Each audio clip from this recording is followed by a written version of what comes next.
Netcasts you love. From people you trust. This is TWiT. Bandwidth for the Tech Guy is provided by CacheFly. CacheFly.com. It's time for TWiT's annual audience survey, and we want to hear from you. Please visit twit.tv/survey and let us know what you think. It only takes a few minutes, and your anonymous feedback will help us make TWiT even better. We thank you so much for your continued support. twit.tv/survey. Hi, this is Leo Laporte, and this is the Tech Guy podcast. This show originally aired on the Premier Radio Networks Sunday, March 29th, 2015. This is episode 1174. Enjoy. The Tech Guy podcast is brought to you by Personal Capital. With Personal Capital, you get award-winning financial tools, unbiased advice, and a transparent view of all your investments. Best of all, it's free. To sign up, go to personalcapital.com/techguy. And by ZipRecruiter. Are you hiring? With ZipRecruiter.com, you can post to 50-plus job sites, including social networks, all with a single click. Screen, rate, and hire the right candidates fast. Try ZipRecruiter with a free 4-day trial now at ZipRecruiter.com/techguy. That's ZipRecruiter.com/techguy. Well, hey, how are you today? Leo Laporte here, the Tech Guy.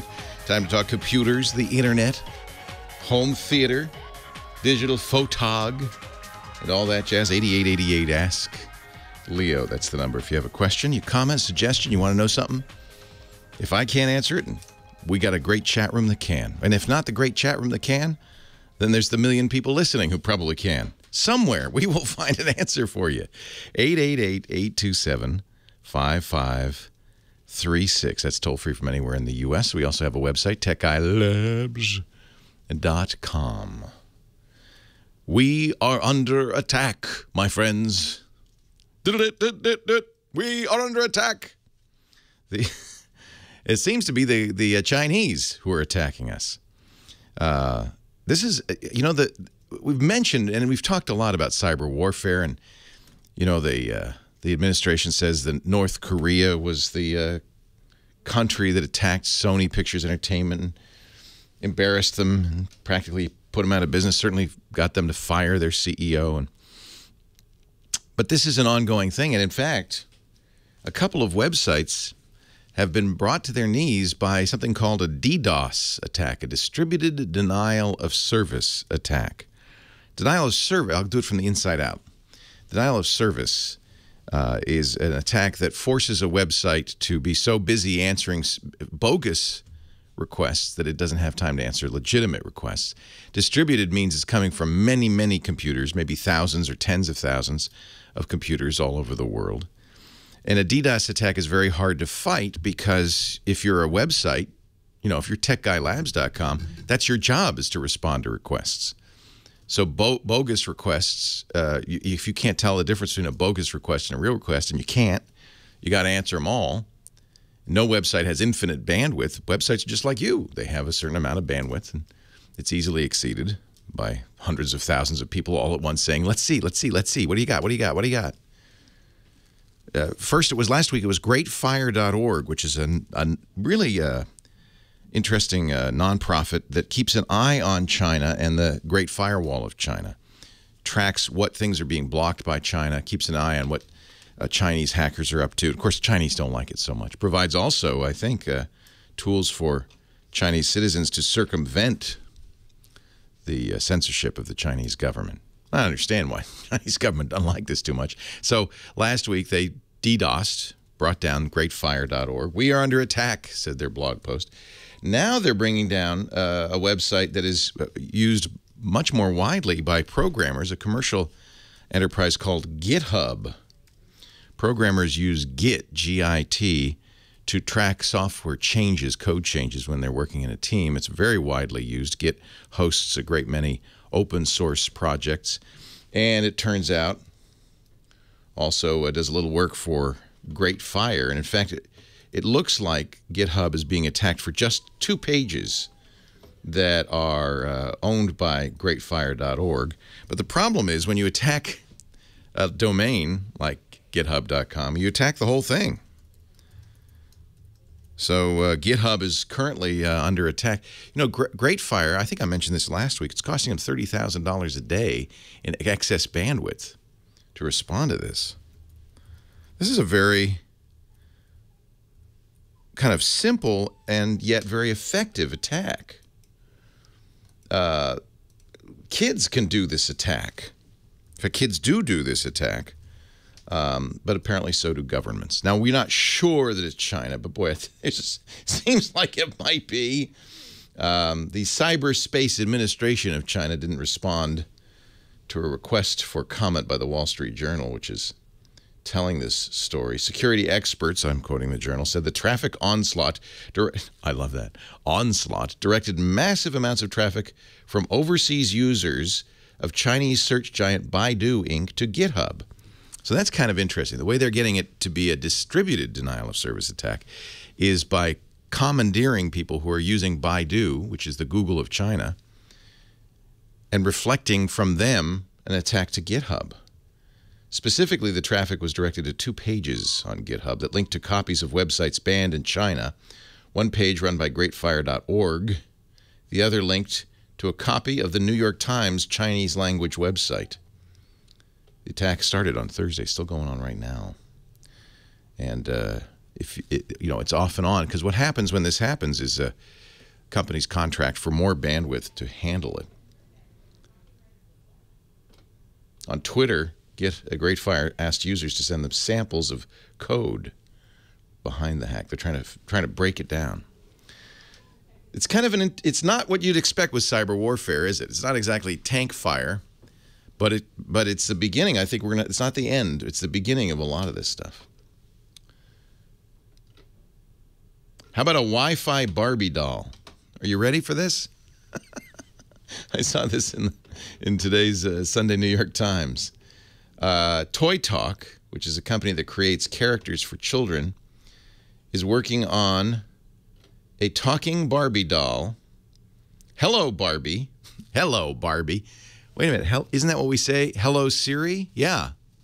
Hello, Barbie. It's a Wi-Fi enabled version of the famous Barbie doll, which uses Toy Talk system to, get this, analyze a child's speech and produce relevant responses. Remember, did you ever have the doll where you pulled a string on the back and said, feed me, change my diaper? Well, now the doll can say anything. It'll actually talk to your kids. And what Toy Talk says is children growing up, not high schoolers, kids growing up today expect their devices to talk back to them. Wow. They expect to have conversations with their devices. And this did start with Apple's Siri, Google Now, which talks to you, right? Microsoft now has a technology called Cortana. Toy Talk says that Hello Barbie, which will come out this fall, will have thousands and thousands of things to say. You can speak to her for hours. I hope she doesn't say math is hard. There was a Barbie that said that. Math is hard. No. Math is fun. And everybody should know how to do math. Right, Barbie? A Wi-Fi enabled Barbie. The reason she has to be Wi-Fi is because these responses aren't necessarily canned. They're like Siri. They have to interpret what the child says and come back and respond to it. There's an app on the iPad that's really cool that does this. What was it called? I talked to the founders of it. It's fascinating. And they have videos of young children having long conversations with this thing. Now, what's interesting about the iPad app, I think there's humans on the other end. So your kid says something, and then it's sent to the server where a human being, I believe, responds to it. Now I have to look that up. Now that I think about it, that doesn't seem possible. Does it? It's just a matter of time before all the devices. This is what we want, right? This is science fiction. This is HAL 9000. Remember? In the movie 2001, HAL would speak to you. I'm sorry, Dave. I can't do that. I'm sorry. I'm sorry, Dave. I can't do that. I can't imagine. Toy Talk. Oh, well, that's the company. Wait a minute. I did interview this guy, so I guess I have a very poor memory. If I had a talking Barbie, she would probably remind me. The co-founder of Toy Talk, who I interviewed a few months ago, Oren Jacob, comes from Pixar. He spent 20 years at Pixar and thought this would be kind of interesting if we could just get our toys to talk back to us. So they have an iPad. You can search the iPad store for Toy Talk. They have games that will talk back to kids and have conversations. I don't know. I kind of like humans in that regard, but I guess we're going to raise a generation of people that just talk to machines, aren't we? What do you think? Leo Laporte, the tech guy. Your call's next. I'm sorry, Dave. Poor Ozzy was whining that whole monologue. It's also hot in here. It's blowing. I guess it's going to cool off. Say again? I'm sorry, Dave. I'm afraid I can't do that. He's afraid I can't do that. I have those somewhere. I should find those. I have all the... Yeah, keep it cold in here. I don't like it hot. I don't like it hot.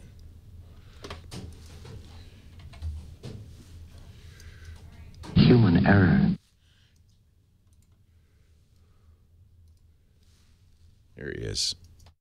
I'm sorry, Dave. I'm afraid I can't do that. I might have Hal do the show today. My mind is going. I can feel it. Quite honestly, I wouldn't worry myself about that. Just what do you think you're doing, Dave? He's so God, that's apologetic creepy. for the whole... I am the guardian of forever. No, that's not him. Wait, who was that? Who is that? This sort of thing has cropped up before, and it has always been due to human error. City on the Edge of Forever was the name of that episode. Holy cow. The Guardian of Forever, huh? Klaatu, Barada, Nikto. That was Karate Kid. No, it wasn't Karate Kid. You know better than that. You can't fool me. Klaatu, Hey, just Klaatu, Barada. that was a sneeze, I right? don't know what that's from. Isn't it from? What? Is that Jane Fonda movie? What was that? Oh, Barbarella? Barbarella? No. It's it was the one where they carry the robot. It's what is it? You know it, John. It's the end of the earth. The Last Day on Earth. Klaatu Barada. That was the thing that would save the world. Stood still. Huh? It's Day the Earth Stood The Still. day the earth stood still. Thank you. That one. Yeah. It's the one where they're about to destroy the earth. And if you tell the robot, Klaatu Barada Nikto, it wouldn't do it. Oh. Or something. And they even quote that movie in like a Rocky Horror Picture Show song. Probably. The It's day the Because of men like you that all must be destroyed. Headstrong, violent, no use of the mind God gave you. Wow. Them's fighting words. Bet you don't know that movie. What? Yes? I don't. Are you talking to me? Sorry, I just wanted you to know that line 2 is pronounced Margie. Margie. Like You can GIF. You can always spell it phonemically. I know, and I couldn't think of a way to do that. There is really no way. Maybe Yeah. if you used Margie. Yeah, if you used Y, G-Y, M-A-R-G-Y, I would say Margie. Oh, really? Yeah, don't you think? And if it's I-E, I would say G, Margie. But if it's Y, poor Margie's listening to us. I would have said Margai. Margai. Okay, now we Margie. really screwed it up. I thought, but that's the word G. It's always been spelled that way in comic strips. M-A-R-R dash. Oh, yeah, you could do that. No, that wouldn't Still. do it either, yeah. So there you are. I'm telling you. I am not programmed to respond in this area. Thank you. Hello, Barbie. Hello, Barbie.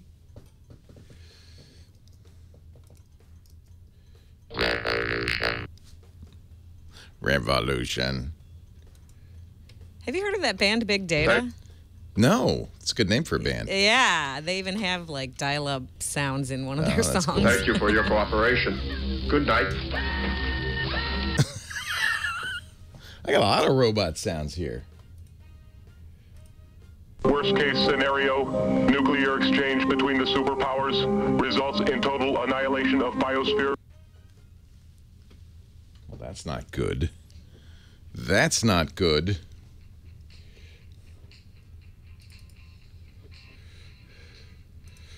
That system probably contains a new data encryption algorithm. You'll never get in there. Leo Laporte, the tech guy. Hot-blooded.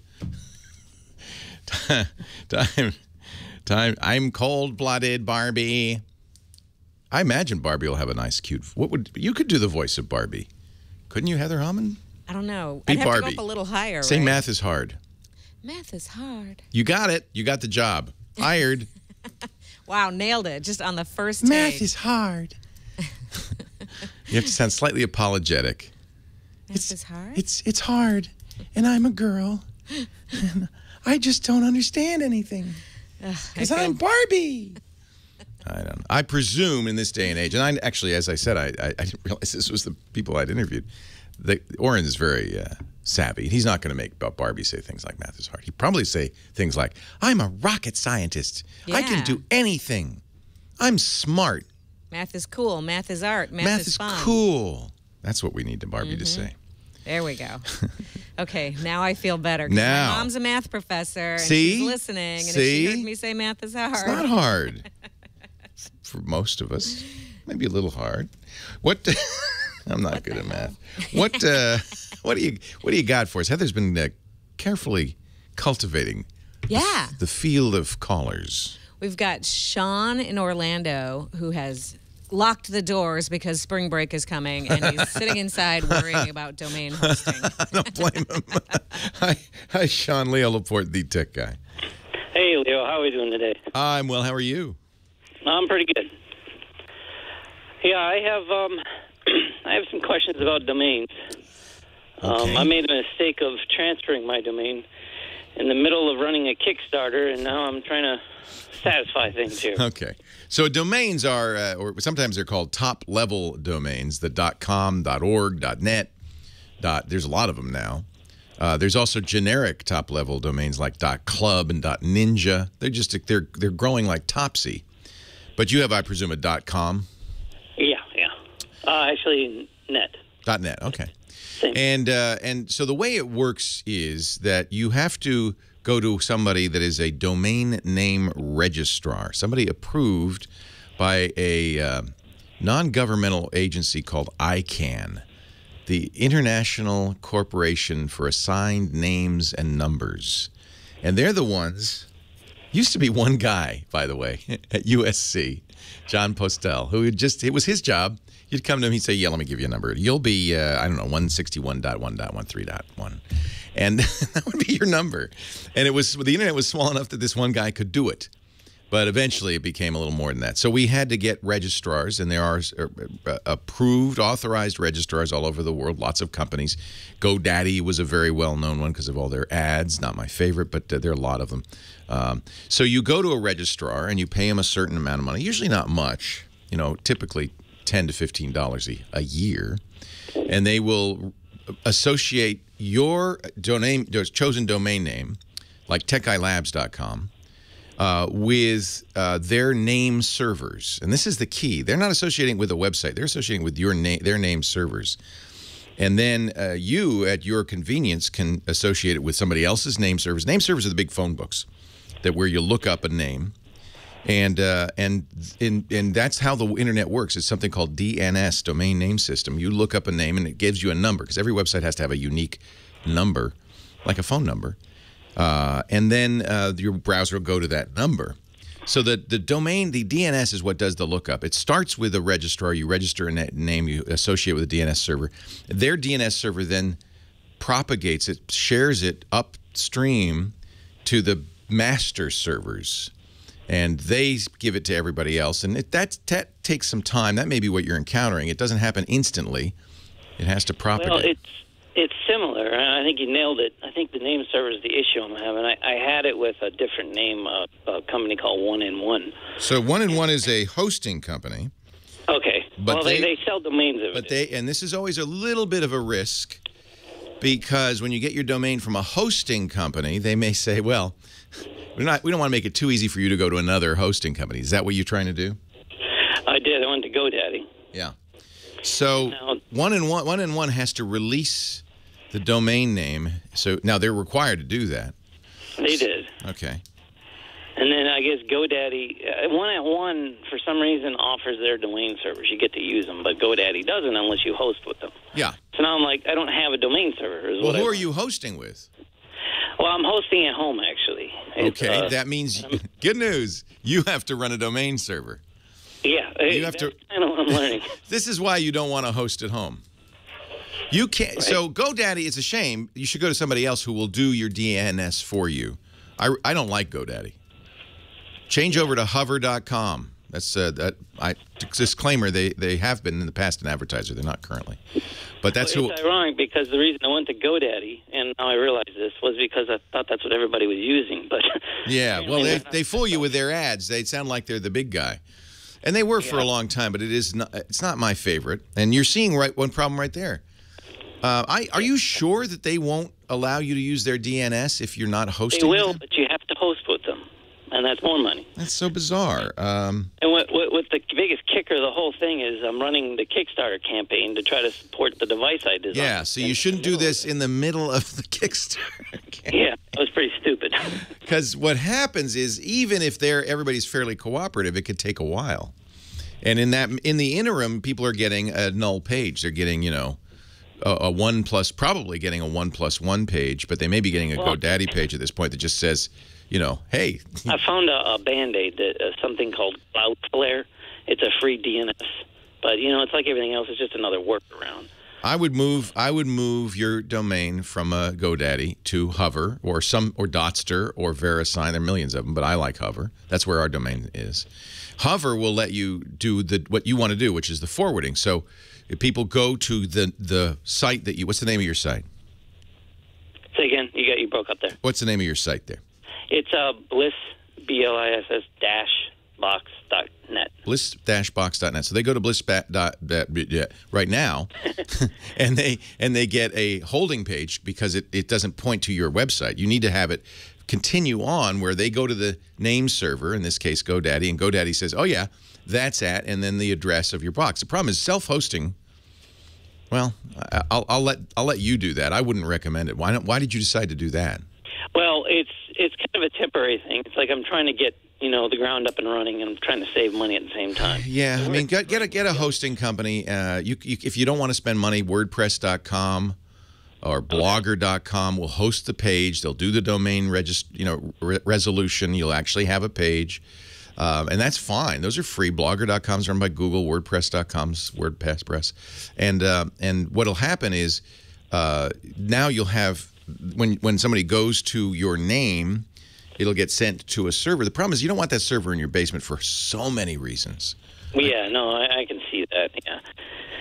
I'm getting there. I think I'm pretty much to the point where I'm going to go ahead and move to a hosting company. I won't have any of these problems. Yeah. And when you move to somebody like that's going to host you, they'll help you with this. If you go to a free host like WordPress.com or Blogspot, you'll have to read their help pages and do it yourself. It isn't that complicated, as long as you understand the basic concept, which is you're pointing to a phone book, which is then going to point to your site. Leo Laporte, the tech guy. Yeah, the reason I like Hover is because they'll help you. And they don't do hosting, so there's no incentive for them to upsell you to hosting. All they do is what a normal registrar should do. They do sell an email server if you want, but what a normal registrar will do, which is, this is how it used to be. They didn't see. GoDaddy has really muddied the waters by doing both. What you should do is you go to a place, you pay them $10 a year. They have your host name, and they register it with the main servers, and then they will do the handoff, and you can use their domain servers. Or what I always do, I'm at Squarespace or I'm wherever I have my own servers at SoftLayer, is I then go to the DNS, say at SoftLayer, and I tell Hover. So normally Hover will use their domain servers. I think it's ns1 nameserver or something like that .com, and all you do is you change that field to point to dns.softlayer.com. Now SoftLayer has the phone book. Hover works really well with Squarespace. Actually, that makes it pretty easy. If you're using Squarespace, you can press a button that says Hover, which makes it a lot simpler. You don't ever really want to. Maybe I'll talk about that when we come back. You don't ever really want to run your own server. That's a bad idea. Oh, I should set up the Meerkat. I should schedule it and say we're going to interview. Let me schedule a Meerkat here. Let's see. Interview. Let's see. Leo interviews Meerkat founder.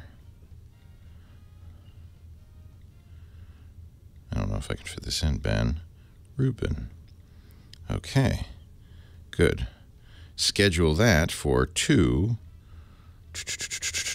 p.m. 2:05. Schedule. Add a photo. Oh.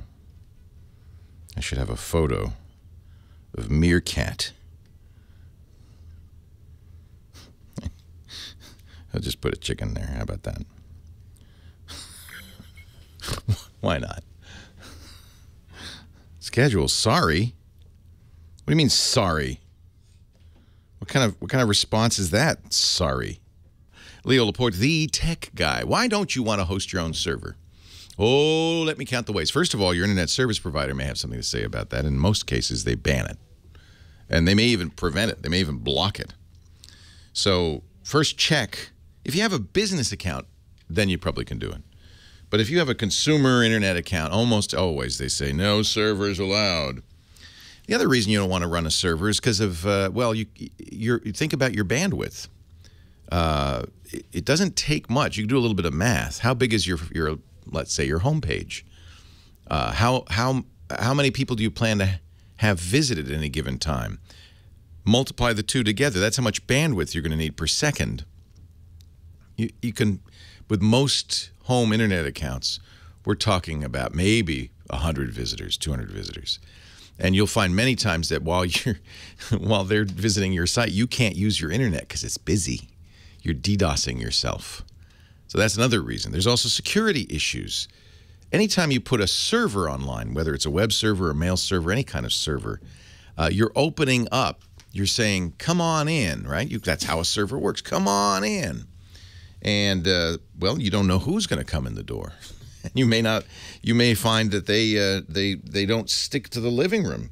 They might kind of start explore around. They might open the medicine chest and rifle through it. You don't maybe want that. You're opening up your doors to the public. And the truth is, people who do hosting are not doing anything so different from what you're doing. I mean, it's a PC, usually not running Windows, usually running Linux or a Unix operating system, but it's a PC with an Intel processor and fans and hard drives and memory, all that stuff. It's sitting in a special room, a network center, that is air-conditioned, has power, conditioned power, often generators, so that if the power goes out in that region, your site won't go down. It also has big fat pipes to the outside world so that you can accommodate a lot of visitors. That's important. It has backup, automated backup, all sorts of services that you'd want if you're going to run a reliable public website. And, they have firewalls. They have protection against the public. Now, there are disadvantages. It costs money, although there are places like, as I mentioned, WordPress is one, Blogger's another, Tumblr. I didn't mention Tumblr. That's another one. These are all free. They do the hosting for you. A lot of people use these for Kickstarter because, you're trying to raise money. You're not trying to spend money. Although paying for hosting at a place like 1&1 or Squarespace is, under $10 a month. It's not expensive in general. Depends on the kind of hosting. And that's, I guess, one thing people don't like. When you're spending $5 to $10 a month for internet, for an internet site, a website, that website is on one machine with many other websites, maybe hundreds of other websites. If one of them gets popular, then all of you slow down, that kind of thing. It's called shared hosting. That's kind of old-fashioned. We've got better ways of doing it now, virtual hosts that are a little more robust, respond a little better to excess traffic. I think it's really the best way. Don't let the pros handle that. Unless you want to learn how to be, a web host. That's legitimate. If you're 15 years old and you want to learn more about how the internet works, by all means, run a server, but ask your parents first. Hey, Dad, you mind if I run a server in the basement? No, son, go right ahead. Margie is on the line from, is it Esplante, Utah? Pretty close. They call it Esplant. Esplant, of course they do. Huh? Hi, Margie. Hi. I have a question. Yes. Or I have a problem. I have one of my email accounts is Yahoo, and I have an iPad 2. I had updated it to iOS 8.1.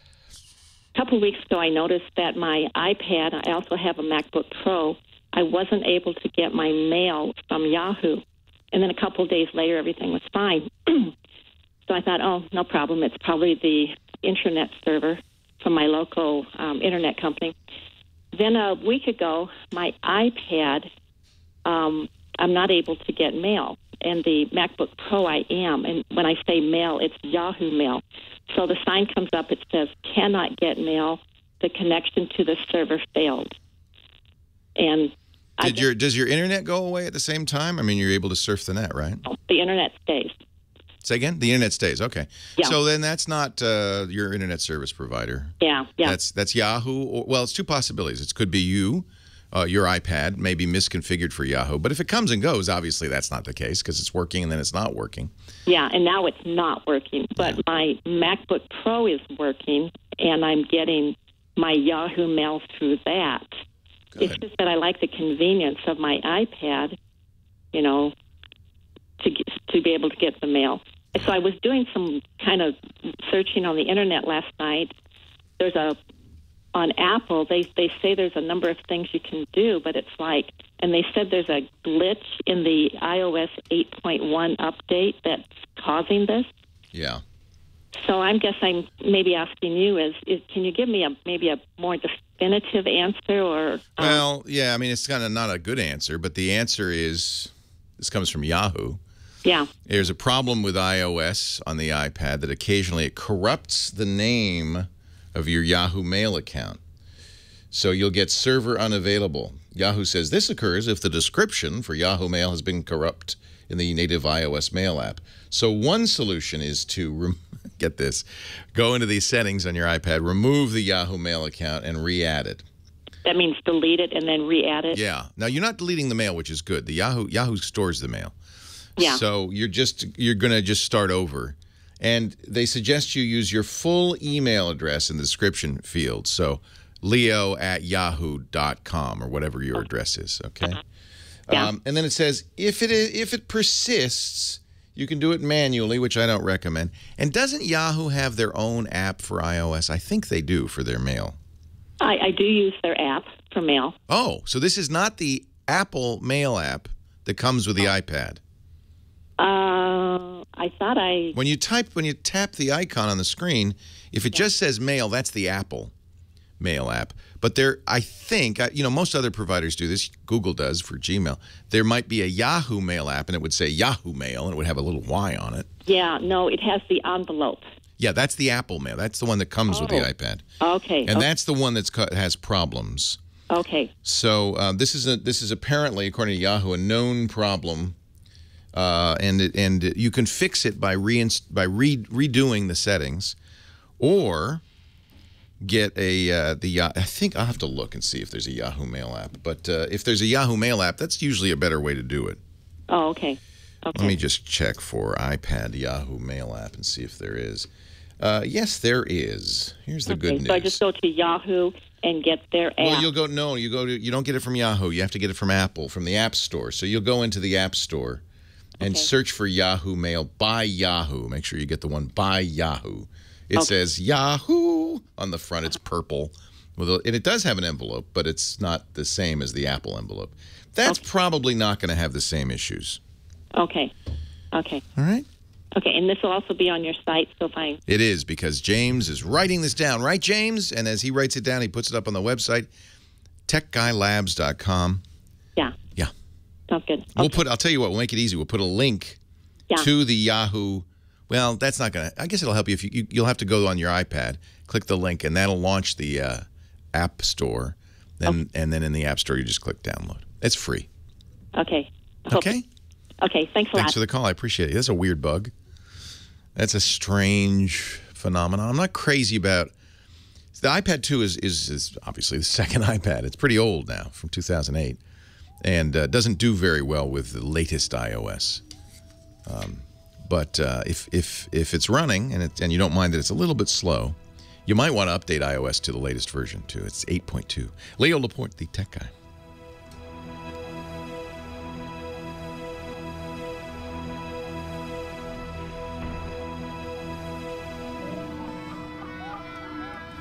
So you're not having trouble. Okay, Scooter says he's able to run 8.2 just fine on iPad 2. That's good news.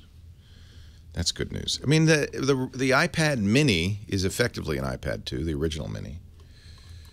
Really? The iPad 2 didn't come out till 2011? Oh, yeah, you're right. What am I saying? The iPad came out in 2010. 2011, you're right. Apple's had all sorts of problems with their mail apps on both OS X and on iPad. You get 8.2, it's probably an 8.1 problem. Trunk Club is a sponsor for TWiT, although this is not from Trunk Club. I just decided to upgrade my look. What's wrong with that? Drunken grown-ups. That's my favorite place. I like that. And it's in the Dunkin' Donuts font. It's good. What's your name? Scott. Scott, where are you from? Woodland, California. Welcome. Nice to see you. And you're? Jason. Jason. From? Where? Sacramento. Sacramento. A couple of Californians in studio. Welcome, both of you. Hope you're having fun. I'm sorry I overdressed for the show today. Oh. I got Sarah's iPad Air 2, so I have a modern iPad finally, which is very exciting. But I left it at home. Stupid. I should have one here at all times, shouldn't I? I should also have this running, so I know what time it is. Does anybody really know? It's 156 seconds left in this commercial break. You're wearing a Mexican wedding shirt, aren't you? Isn't that what that is? I have no idea. I think it is. It's where did I get this? Super cheap store. But We all wore those in my youth. You went with the shoulders out? No. They have ones with sleeves. Oh, the man version. Yeah, Ricky Ricardo look. I love that. Cuba, like white linen with white embroidery. Yeah, like this. I know what you're talking about. Yes. Yeah, so yours isn't quite the same. I love that. That should replace the Hawaiian shirt. I agree. In fact, you know what? I'm going to buy 20 of these. Uh-oh. No, the problem is I can't wear white on camera. You know, you can, I think, because I do it all the time, and I think the shot looks fine. Well, you're already dark.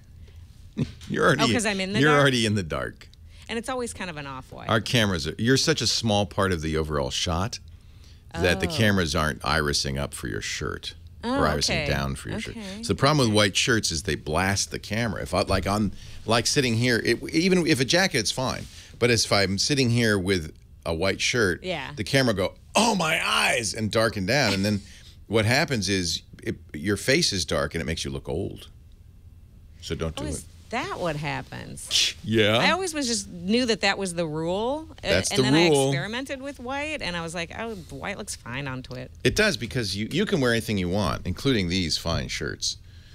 And it did not make me look bigger. No, because you're such a small. The camera's not responding to how bright you are. Okay. Basically, it knows you're in the dark and just gives up. My hair might be ruining it. No, your face is very dark right now because we're not adjusting somehow. They probably put it on manual. Oh, I just thought I was tan. You are tan. Let's try this camera. Wait a minute, let's try this camera. Because this one's closer. This one's closer. You're in the dark, basically. It's just we've lit you so you're in the dark. I don't know why. But this lighting's great. Must be somebody that doesn't like you. Wait, what? Well, you look normally one looks better, especially if one has wrinkles like I do. What you want is you blast it with light. That's why, like news anchors always have what they call an eye light, which is right here shining in their eye socket.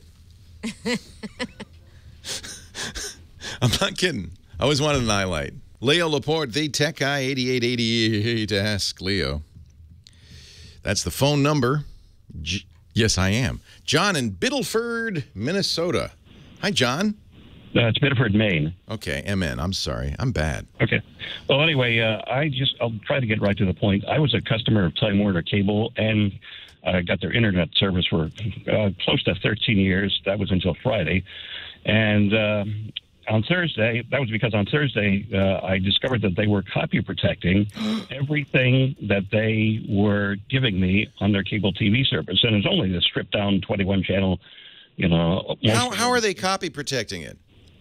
Okay, well, instead of buying their TiVo or DVR and paying per month, I have this cheap $150 Toshiba combination DVD recorder and VCR. Yeah. So what I found, well, what I would occasionally do is, like, if I wanted to watch the news, first have dinner, then watch the news and weather, I just record onto a recordable DVD disc from the cable TV feed. And, you know, I could do the same thing with the VCR side, too. So what I found out on Thursday was all of a sudden I was getting an error message saying, you are not allowed to record this anymore. Oh, wow. And they were doing that on every single channel, including, like, my local cable TV, you know, the city council meeting stuff. You know, that really has to be protected from pirates' rights, city council meetings and school boards. So, but anyway, I tried that same recording on the VCR side, and all of a sudden I found that when I played back the recording, I was getting that same kind of copy protection stuff that the movie company used to put on Reddit VHS tapes. Yeah, you know, it's called Macrovision. Yeah, in other words, the picture's unstable and turns different views. Yeah. So this was, you know, after I've been able to record at will for, you know, 12, 13 years, and all of a sudden now I can't do this. And since I was getting it on both the VCR and DVD side, I said, this obviously has to be something that Time Warner is deliberately doing. Yes, it is. Do you have a question? Well, because yes, you're exactly right. Yeah, you know, how widespread is this? And it's very widespread. Almost, I'm amazed they weren't doing it before. Oh, okay. So you have to use a set-top box. See, you know, the cable. By the way, this is why Comcast and Time Warner should not be allowed to merge, because they're already monopolistic enough. Let's not increase their monopoly. So what happened was, remember when the FCC mandated that broadcast channels had to go from an analog space to digital? This was a few years ago. The cable companies thought, an opportunity. And they pretended that they were also required to go digital. So at that time, most of the cable companies moved their signals from analog signals, and usually the lower channels, the local channels, the cable access channels you mentioned were on the lower numbers, and they were not encrypted. They were analog. That they took that opportunity to go all digital. So Time Warner did that. They went all digital. That means you needed and you got at the time a new set-top box. And that set-top box has that capability of preventing you from doing anything with the signal. Well, I would like to say that, you know, I thought this was so outrageous that, you know, the very next day, Friday, I went in and I said, okay, I'm cutting the cord. I'm canceling both my cable TV subscription and also the internet service. And that leads me to just ask you your take on a couple of things. I found out that up in Canada, the CRTC is now going to force cable TV companies to offer a la carte packages. In other words, you can cherry pick. Not going to happen here. Not going to happen here. Well, anyway, you know, they're doing that there, and I just wanted to get your... I love that idea. That'll never happen here. Okay. And one other thing, too, you know, obviously, as a matter of principle, I canceled the internet service, and you've made the point several times about how it's a choice between... They have a monopoly, don't they? Time Warner has a monopoly on TV. You can't get any other cable service up there. And they effectively have, it's not a real monopoly, but they have an effective monopoly on internet because your other choice is the phone company. Well, that's not quite true here in Maine, because I just also wanted you to comment on this. There's this new company. It's based in a town called, it's in Rockland, Maine, about halfway between Portland and Bangor on the coast, a little closer to Bangor. But they started there, and they're spreading out their goals to cover the entire state with what would essentially be the equivalent of 4G LTE service. They're going to set up towers, and basically you can get high speed or any package of internet from them for a flat $75 fee, no bundling and no contracts. That'd be awesome. I hope they do that. Wireless is the solution here because it's so expensive, especially in areas that aren't densely populated, like where you are in Maine. It's so expensive to put cable into the ground that's why the FCC back when gave cables a monopoly, cable companies a monopoly. The cable company said, if you don't give us a monopoly, we're not going to wire these towns. Otherwise, because we can't make our money back unless we own every single TV set. The FCC said, oh, all right, and gave them a monopoly, which they still have. So in most places you have a duopoly. You have two companies, but the wireless is the hope. The problem is wireless has lots of other issues, and I would worry at some point about data caps. They have said no caps, unlimited bandwidth. Oh, no, they do have a data cap, but basically it's $0.25 per gigabyte, and they slow down the feed depending on the speed of service that you're buying. I would try it. You may be unhappy, but the good news is it's not very expensive to try it. Yeah. It's not like you have to buy a lot of equipment or anything, and you can always go back to the cable or the phone company. Well, this particular company is called Red Zone Wireless. They're not in my area yet. They're expanding into the Portland market, the biggest market in the state. Yeah, why do you think that is? Yeah. Density, population density. Oh, yeah. The more rural the area, the less likely any company is going to want to do anything with you. It's just you don't. There's not. They do intend to cover the entire state. They say. We'll see. We are going. We'll see. Verizon said they were going to put FiOS in everywhere as well. Yeah. We'll see. So anyway, you remember that everything they're saying right now is intended to appease regulators and to impress the Maine State Assembly or whatever. What do you call it in Maine? Legislature. Oh, wow, you have a real name. A lot of New England states have odd names for their state assemblies. So they want to, because remember, the other thing that happens when this thing starts to happen is the incumbents come in, the phone companies and the cable companies. They go to the legislature with little black bags of money, and they say, it's a terrible thing. Terrible thing. You should block this. You should regulate this out of business, and they succeed. In fact, 22. This is what one of the things the FCC did. It was not reported as widely as it should have been. When they voted to support net neutrality, they had a second vote that said we are also going to invalidate laws, state laws that prevent municipal localities from putting in internet access. 22 states have laws written effectively by cable lobbyists preventing cities from going into the internet business. That they don't want competition, so they're going to do everything they can with your local representatives to prevent it. So good luck to this. Good luck to this company. I hope they succeed. I hope there's. What we really need is if you had 5 choices or 10 choices, you wouldn't have to worry.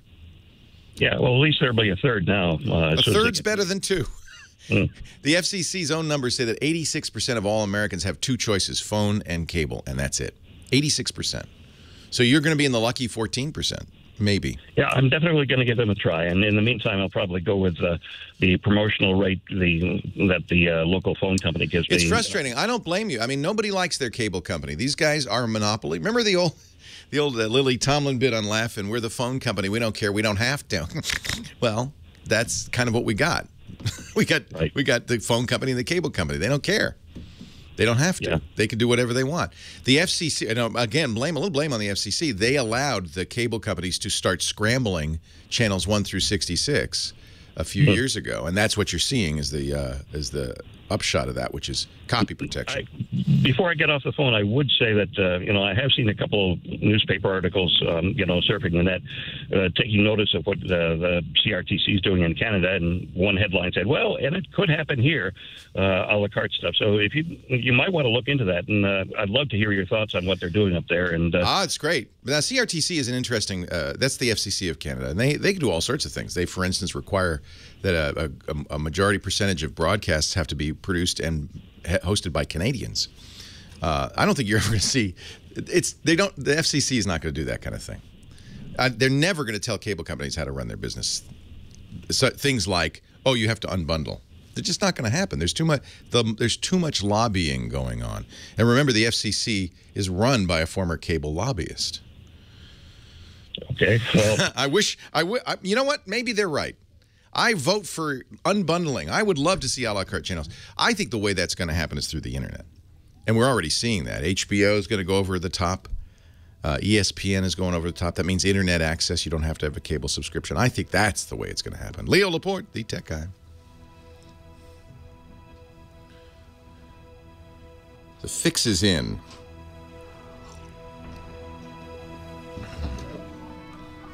Ba-ba-ba-ba-bum. And now we take a break. Are you going to leave us, or are you just stretching? I know how you feel. That's why I sit on a ball. I can do things like this. I do. Yeah, it's great. It keeps you from getting kind of a sore back from sitting all day. Is it really good for your posture? I don't know. I have crappy posture, so it keeps you a little more mobile, so you're not like, because I would, if I had a chair, I'd just go, that was my chair. I'd just slump in it. It's too comfy. Yeah, it's too, I don't want it to be comfy. I want it to be sitting up. Well, more people.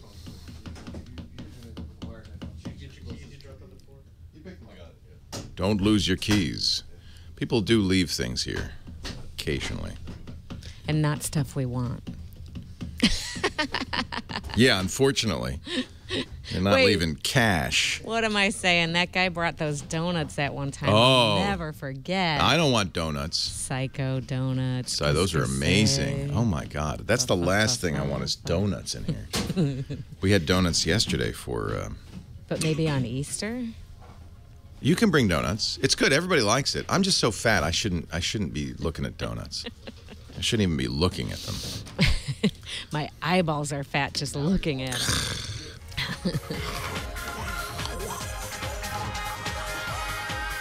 Well, hey, how are you today? Leo Laporte here, the tech guy. Time to talk computers, the internet, home theater, digital photography, all that jazz. 8888 Ask Leo, that's the number, 888-827-5536. We also have a website, techguylabs.com. James DeRuvo's writing everything down. That way you don't have to remember anything. You just, if you hear something and you're driving, don't worry. Just go to techguylabs.com. It's free. I'm not going to charge you. It's not copy protected. You can cut and paste anything you want. It's like the old days of the internet. I don't even want your email address or anything. Just go there. You click links and things pop up. It's amazing. I'm being a little sarcastic because it seems like everything's copy protected all of a sudden. The New York Times site, is this just me? Will not let you now copy and paste text from it? Is that just me? Other sites will. I'm sitting here because I do this in the morning. I go through the news sites. Used to be when I started as a youngster in radio back in the 30s, I'd have a razor blade in a newspaper or a magazine, and I'd cut out the articles, put them in a folder. That's what radio hosts used to do. And then you bring the folder and you have all these clippings and you'd go through them. Nowadays, it's easy because you do it on your computer or your iPad. But I still want to cut a little excerpt out. And so what I normally do is I drag my mouse across. See if you can do it on the New York Times site. I can do it. Oh.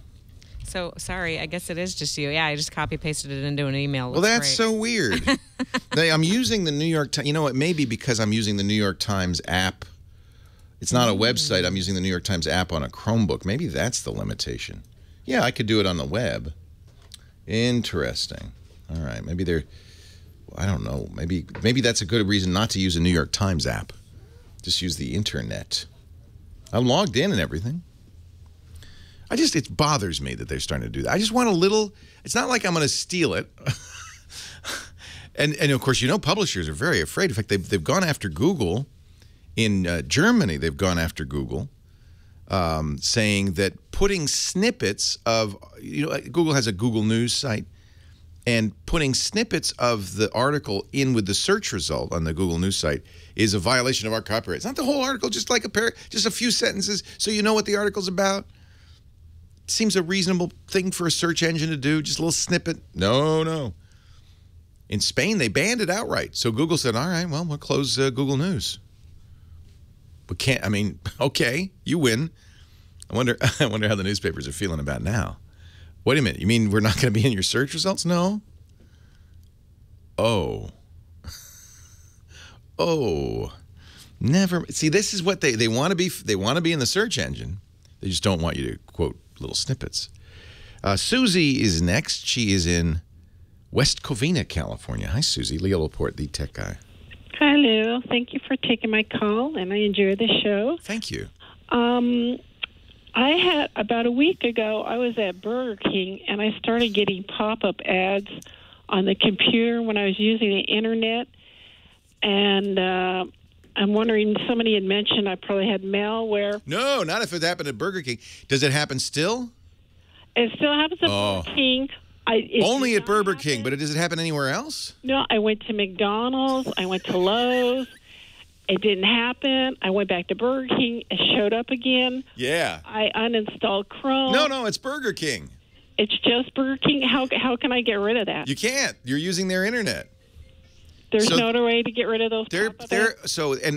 There's a reason to be a little nervous about that, because what it means is, and this is not a good thing, Burger King is intercepting your internet traffic and putting ads into it. And that's how is it free internet? Yeah, it's the free internet. You don't have to buy like a little King Arthur pack or anything. It just comes with it. Yeah, that's how they're paying for it.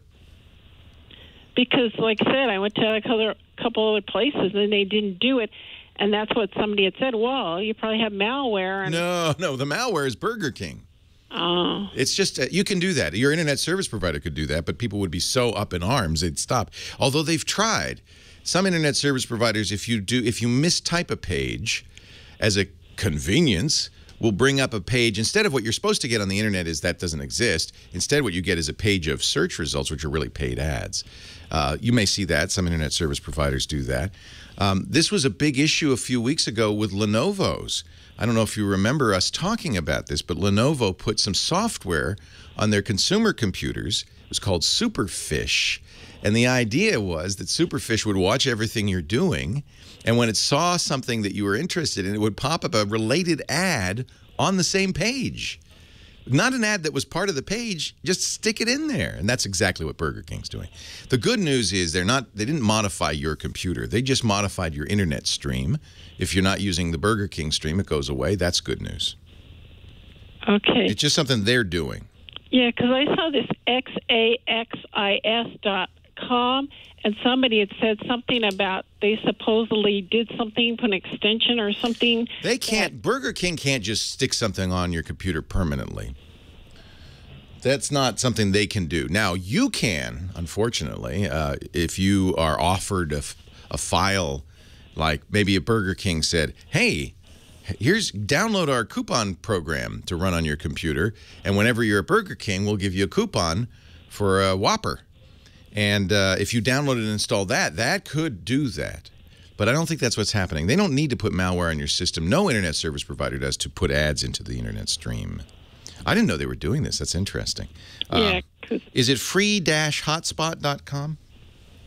Is that what they're using when you log in? Is that what you see? I don't know, because it has the little... The first time you did it. It says Whopper Wi-Fi on Whopper Wi-Fi. Good. I like it.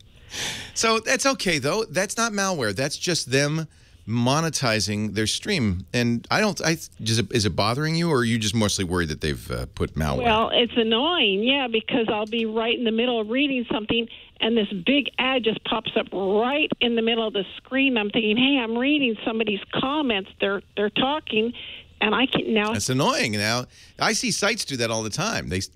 They're really maddening, because they'll show you the page that you're going to for like 1 second, and then they'll put a big thing up on it. Financial Times does this. Put a big thing up and say, oh, would you like to read this article? Okay, but first watch this ad. It's so annoying, isn't it? Yeah. So annoying. But that's how they pay for the service you're getting for free. Internet services, cost them something. So you don't have to use Whopper Wi-Fi. But if you do, that's the deal. Okay, then I might just be stuck going somewhere else. Yeah, go to McDonald's instead.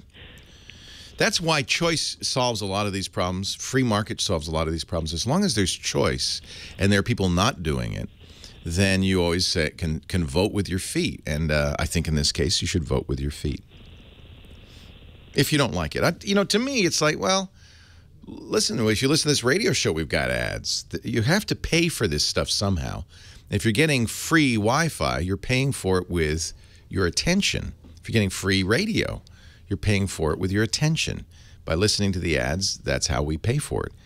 That's how Burger King pays for it. I don't think that's even wrong, but if you don't like it, then you don't have to, you just shouldn't participate.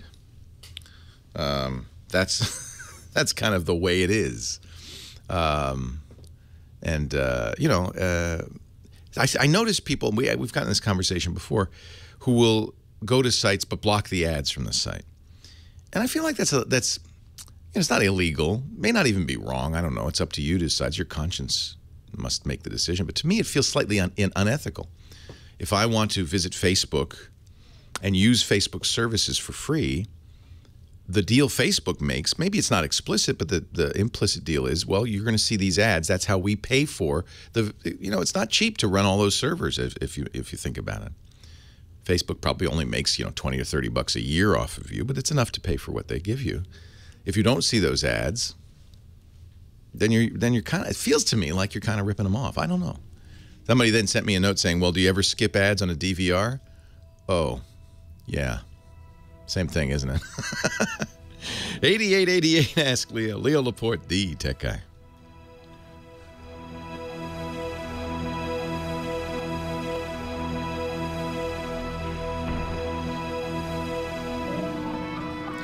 You could block them. You could block them if you figured out where they were, what the source of the ads was. You could block them with an ad blocker. Ad Blocker Plus does not block all ads. There's kind of an interest. There's Ad Blocker and there's Ad Blocker Plus.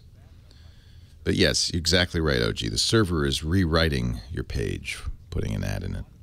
It's exactly what Superfish does as well. The problem with Superfish is they were doing that with secure traffic as well.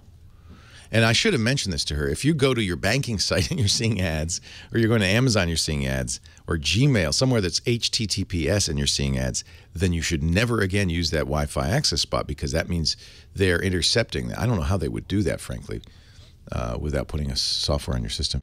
Our show today brought to you by Personal Capital.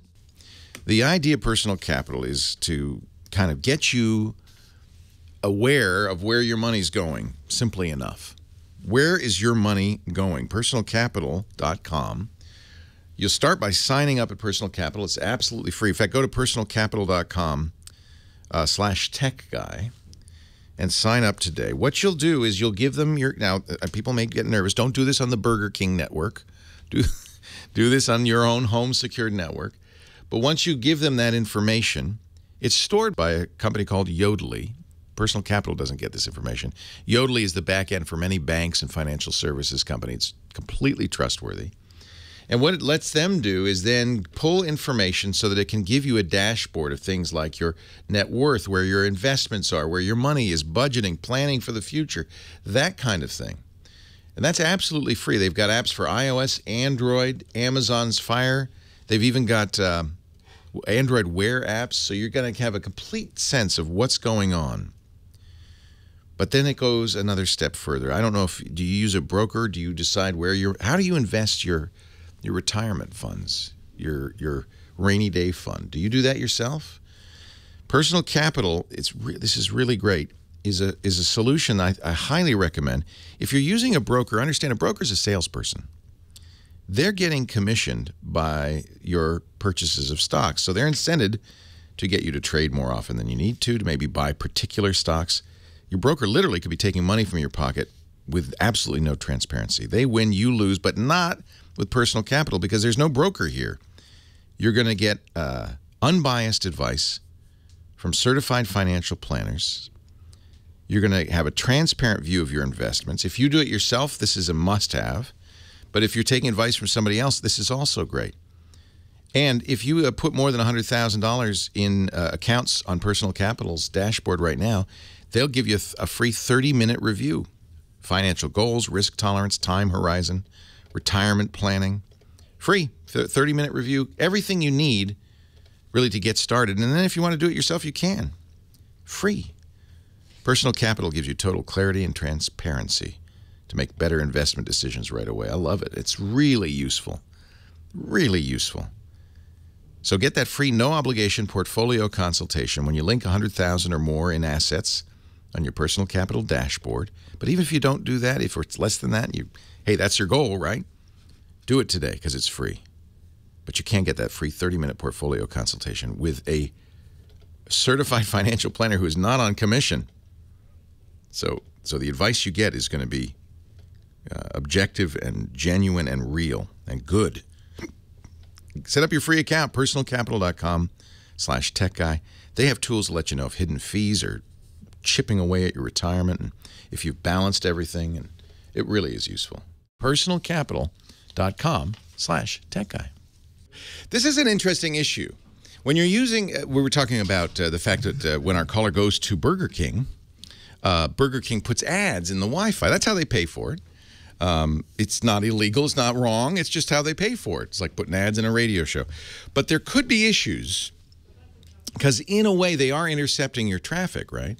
So when you're, so it's always important to remember when you're on an open Wi-Fi access spot, whether it's McDonald's, Burger King, a hotel, a coffee shop, an airport, that you are on someone else's network.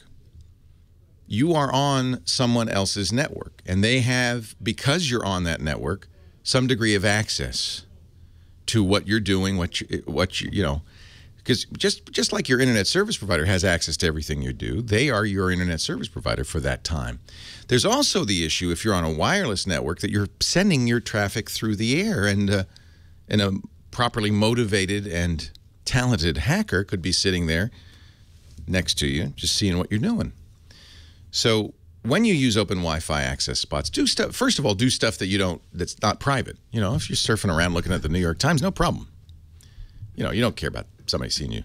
If you're banking, if you're buying stuff, if you're giving credit card numbers, if you're doing anything you want to keep private, it should be on a secure connection. That's HTTPS. You'll see it. HTTPS. You'll also see usually a locked padlock or some sort of indicator that you're on a secure connection. That's good. And if you want to verify that further, you can click the padlock. It depends on the browser you're using. You can right-click on the address bar and say Show Certificate. You can actually look at the certificate. This is how it's secured. This is a really important thing to know. I want you all to know this, even though it sounds maybe like kind of geeky or maybe paranoid. It's really important to know how to verify that the site you're on is actually the site you think you're on, especially if you're somewhere where they're inserting internet ads and so forth. So you want to see HTTPS, and then right-click on the locked key, or there usually is a certificate somewhere you can click, or maybe it's in the settings. But you want to examine the certificate. You know, here's what we'll do. We'll put this as our tip of the week on the website. We'll show you in all the browsers, all the popular browsers, how to check a website's certificate. If you're on a secure website, the way they secure it is by presenting a certificate that verifies that they are, in fact, the website you think you're visiting. If you check the certificate, and instead of saying Amazon or Google, and it should be exactly google.com or star.google.com or star.amazon.com. It should be exactly that, not amazonhackersystem.com. It should be just amazon.com. If it isn't, if it says Burger King or it says free Wi-Fi or something like that, if it doesn't say the site you're on, that means they're intercepting your traffic and it is not secure.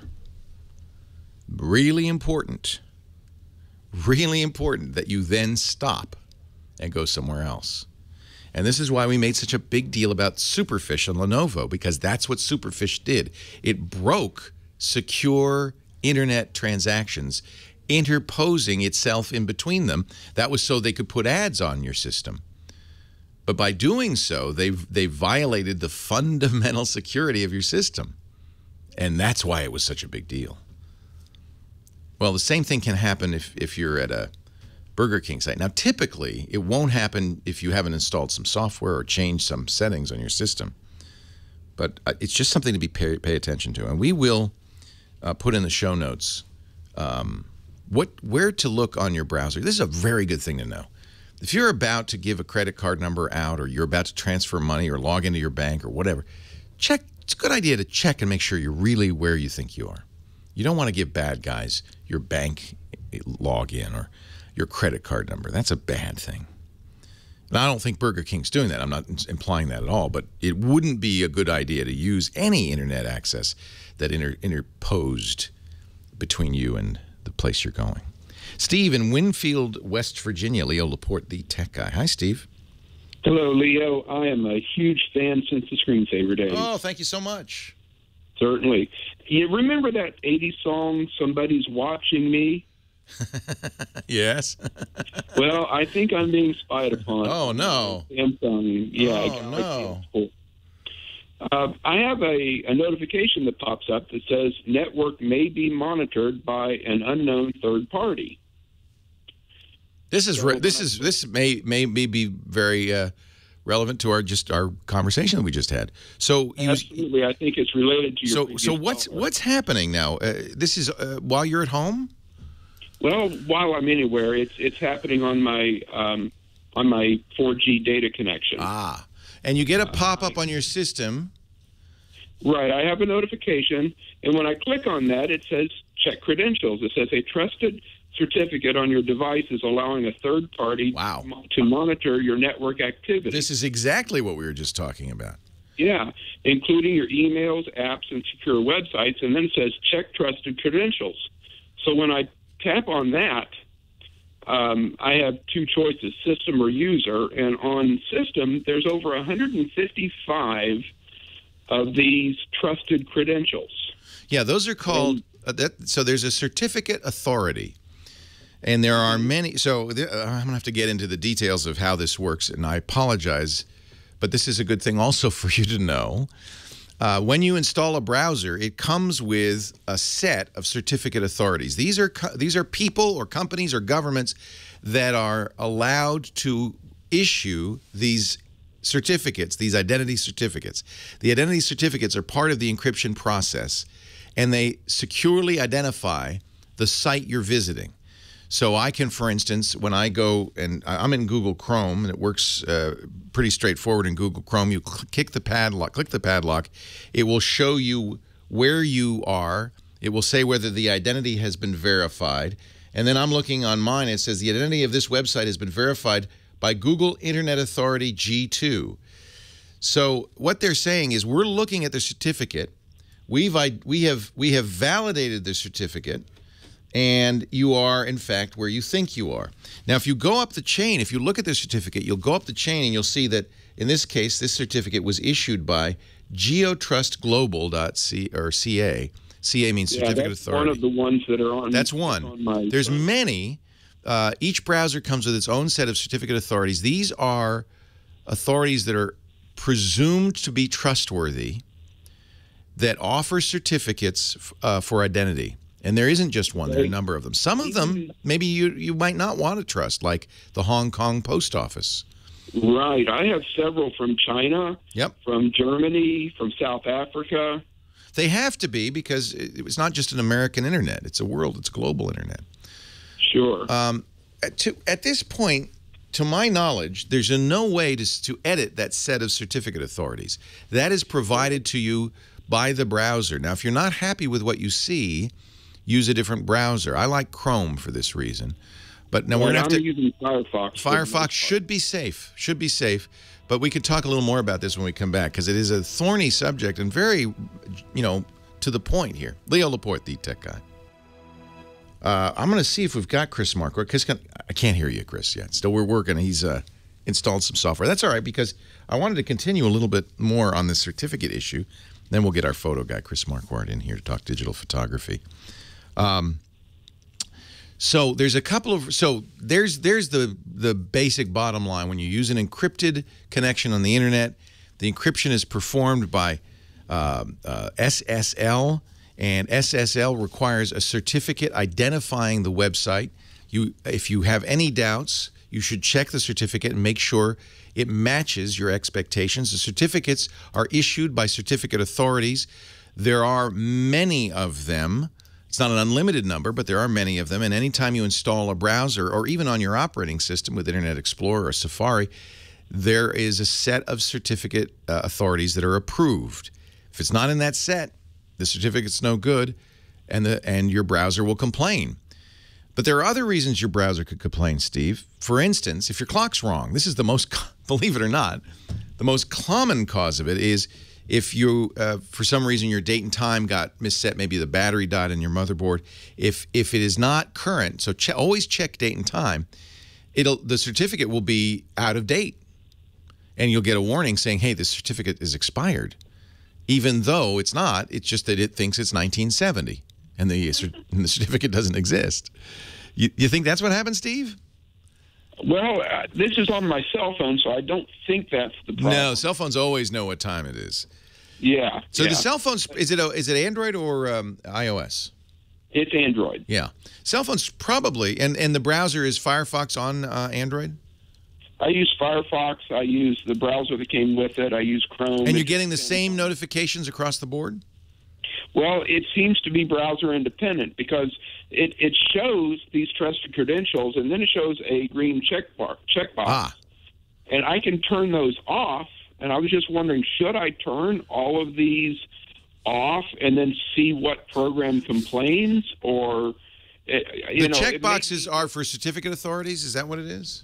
Yeah, let me just click on one, and it shows who it's issued to, and the serial number, and who it's issued by, and how long it's valid for. And yeah, if there's a box at the bottom that says "turn off," so I can turn these credentials off. I guess I'm just trying to figure out: is there a list on the internet somewhere that says these are okay to have, and if they're not on this list, then probably you shouldn't have them turned on?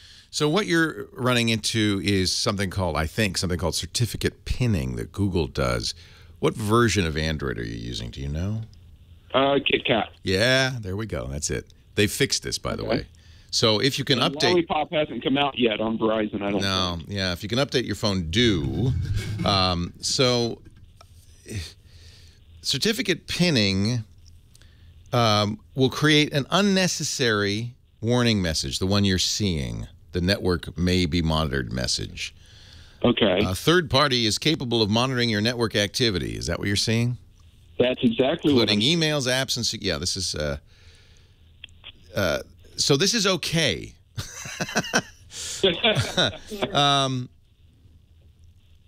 I'm going to put a link. There's an article in here by a guy named Geek Taco that talks about the issue. You don't want to clear credentials because that's a potential problem. The credential system is important.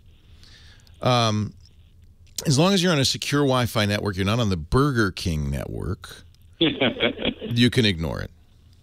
Okay. Okay. And I have two more real quick questions, just probably yes or no. This is treated, by the way, as a bug in KitKat. I am a Raspberry Pi fan, and I was wondering if you're going to have a Raspberry Pi channel on your TWiT network. We ought to, huh? No, our Know How show does a lot of stuff with Raspberry Pi and Arduino and these other wonderful systems so that people can create their own computer-based technologies. We have a guy, Aaron Newcomb, who built a Raspberry Pi old-time radio. He took an old-time radio container, and inside it put a Raspberry Pi is just a very small and expensive computer, $35 computer.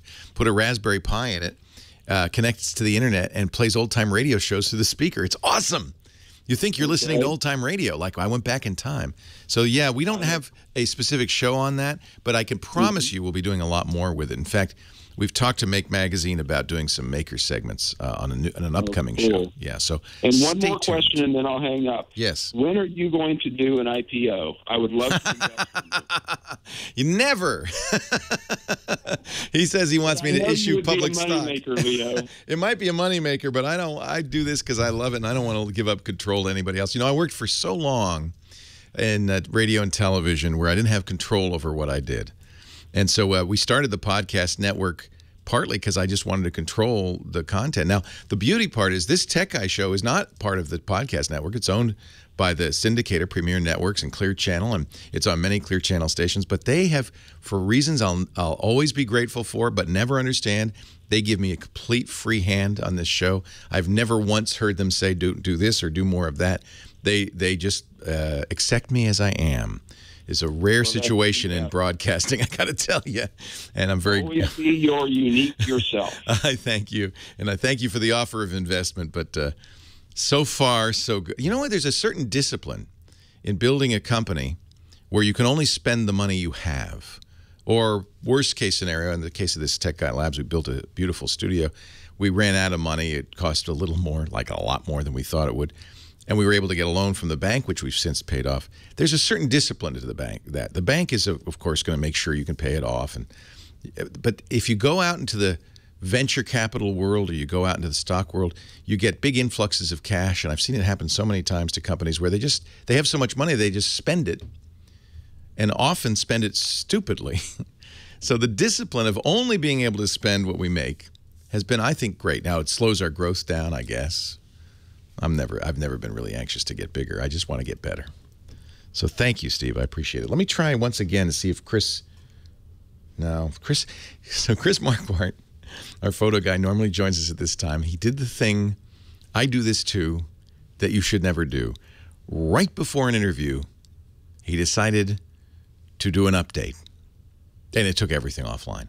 So we're going to let Chris continue to update if he can get his computer working. I guess I see his picture, but I don't hear his audio. If he can get that to work, we'll get him on to talk photography in just a few minutes. 8888 Ask Leo. The worst case of that, I'm doing a show, and we use Skype on a lot of our shows. We use Skype with Chris. I'm doing a show called Windows Weekly. It's a show all about Windows, and our host, Paul Thurrott, wonderful guy, is telling me about a new Windows update, does some cool new stuff. And in the middle of the show, I don't know why I did this. The computer I was using to record the show, I start to install this new stuff. And then it says, hit return. You're going to have to reboot. In the middle of the show, I don't know what I was thinking. I hit return. Boom. Show's over. So my suggestion, no updates in a critical moment.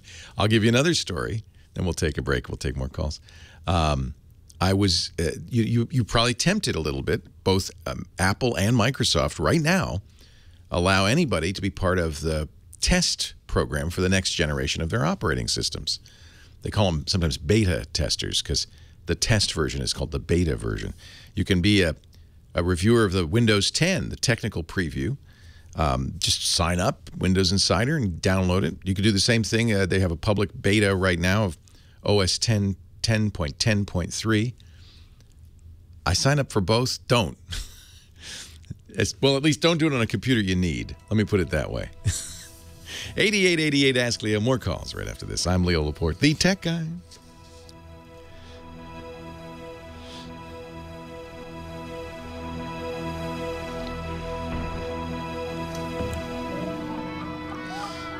I will do that for you, Lillian. Dr. Mom, that's actually a good idea. Dr. Mom says, if you get an Apple Watch, would you wear it on the same wrist as another or all fitness trackers just to see how they compare? And I did that before with the Up and the Fuel Band. I have quite a few of those. I will do that with it. I know I have a Fuel Band lying around. It's a good idea for a review because I don't think they all work together, do they? Yeah, Buzz Out Loud's anniversary is today, right?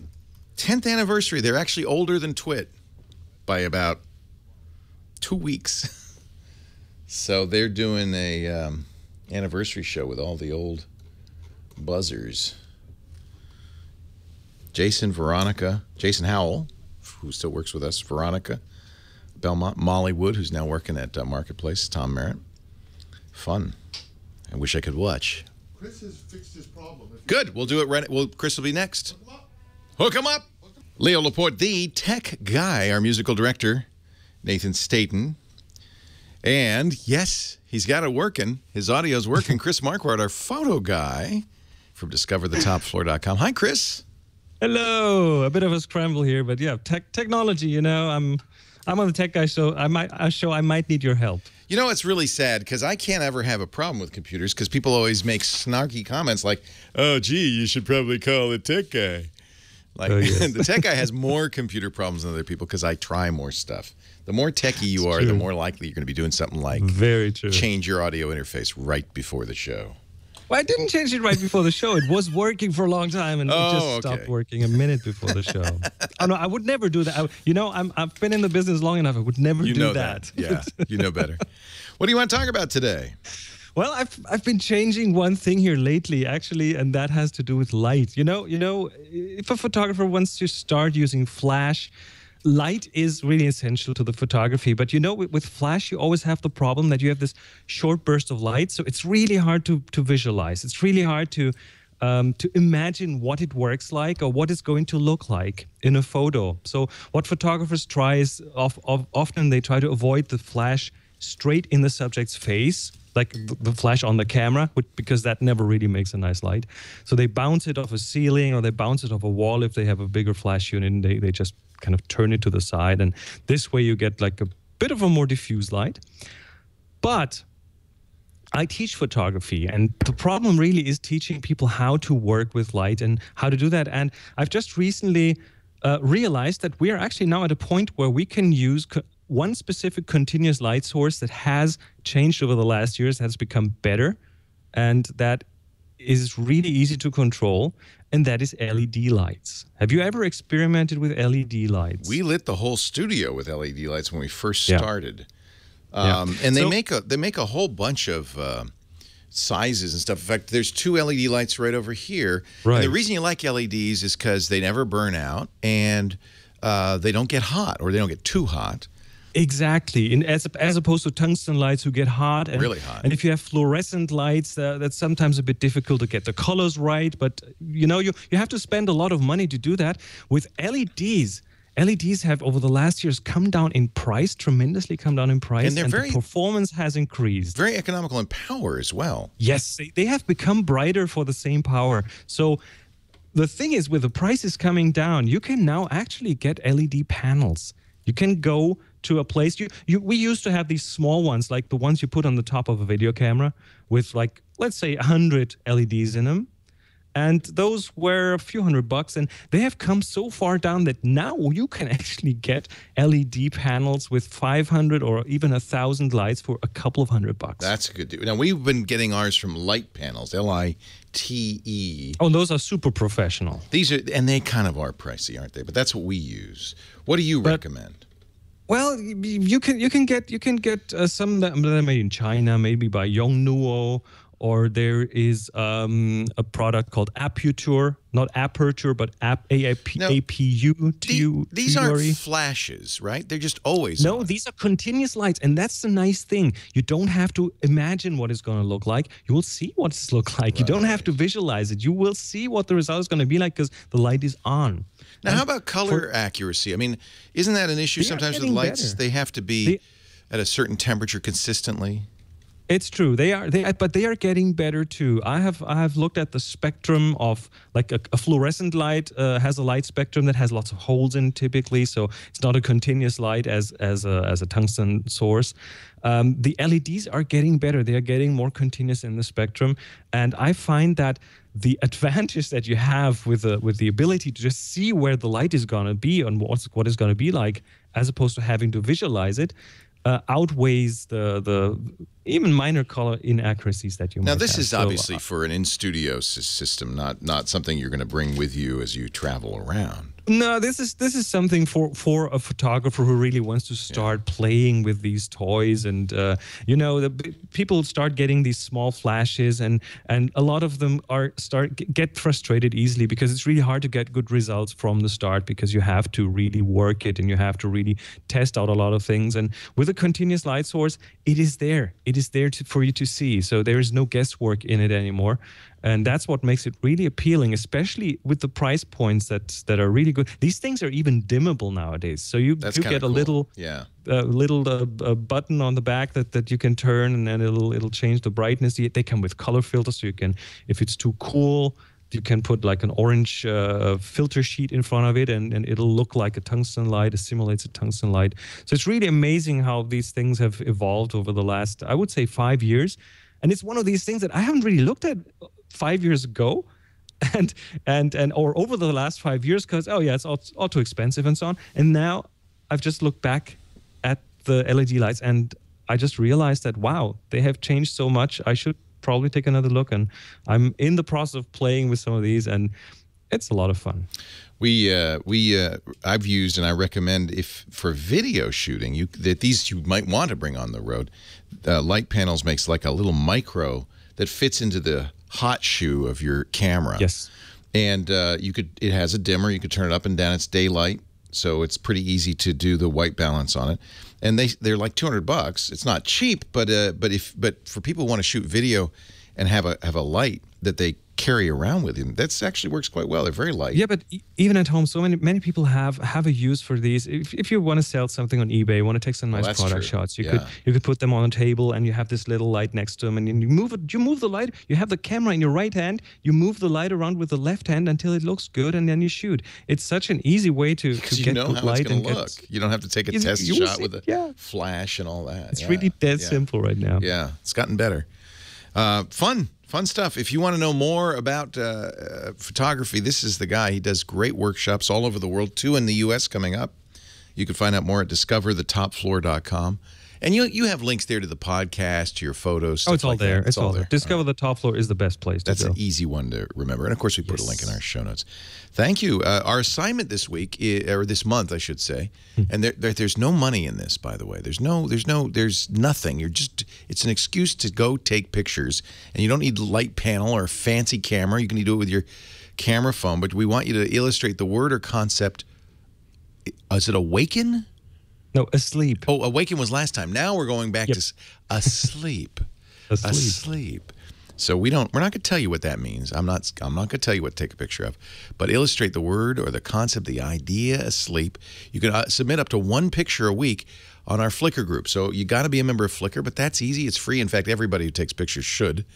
It's a Yahoo company, and they offer a terabyte of free photo storage, which is a nice deal. Flickr.com. And then once you join Flickr, if you're not already a member, go over to the Tech Guy group and join that. And then every week you can upload a picture, tag it with the word asleep. Renee Silverman, our moderator, will thank you, will welcome you to the group. She'll say, thank you for your submission. The rules are there too, by the way, if you want to know the details. And then I think we got a couple of weeks left, right? Yeah, it's about 2 weeks, yeah. All right, couple of 3 weeks. Chris will pick 3 of the shots submitted to our Flickr group, and we'll talk about them. It's just a way kind of to get you out there taking pictures, because there's no way to, the only way to get better with photography is to take lots of pictures. The more you take, the better. And now with digital photography and camera phones, man, there's no reason not to. And cheap lights. And cheap lights. Yeah, I like, flashes are expensive. They're hard to set up. And you're right, they have that one real disadvantage, which is you can't see what you're going to see. It's a really steep learning curve. It's such a steep learning curve working with flash. But LEDs are not as bright as flash, right? Yeah, but you don't need that bright. With a modern camera, you don't need that much brightness anymore. That's true, isn't it? Yeah. I like natural light, frankly, but there are times when you have to have some light. That's the best. Natural light's the best, and then you need a continuous light source, and then you try all the other things. You know what once you're really experienced. I like to do is if you can use daylight, because the best I think for me a lot of times photography, the best lighting is a single source coming from the side. Right, so a window with the curtains drawn and daylight's coming in, or some interesting light, maybe sunset is coming in and lights the model. That just looks great, I think. There's a whole genre of window portraits, people sitting next to windows. Yeah. Oh, well, beautiful light. I guess I'm in a genre now. Oh, all right. in a drawer, yep. Exactly. Thank you, Chris. DiscoverTheTopFloor.com. Do take some pictures. Just illustrate sleep. It could be with a little morning light coming in and your baby in the crib sleeping beautifully as babies do. Nobody sleeps better when they're asleep than a child. Then they wake up and you wish they would go back to sleep. Thank you, Chris. From the Viewfinder Villa. Yes. We'll talk again next week. 8888 Ask Leo. Again, TechGuyLabs.com. That's the website for more information. We're going to take more of your calls. Heather Hammond is waiting for you to ring the phone. And we'll get to your calls and talk more about tech when we come back.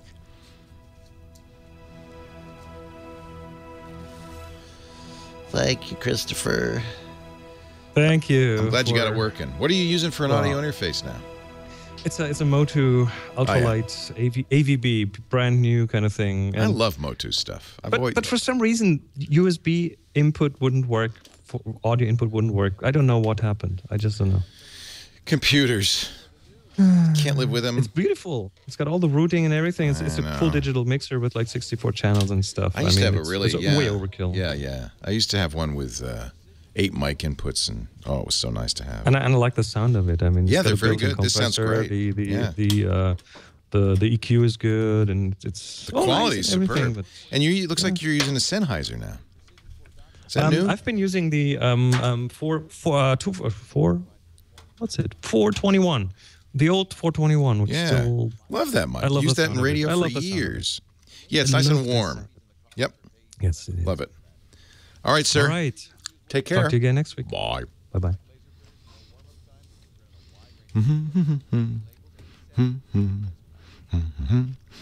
He's used that for a while. I just never noticed. I'm not very observant.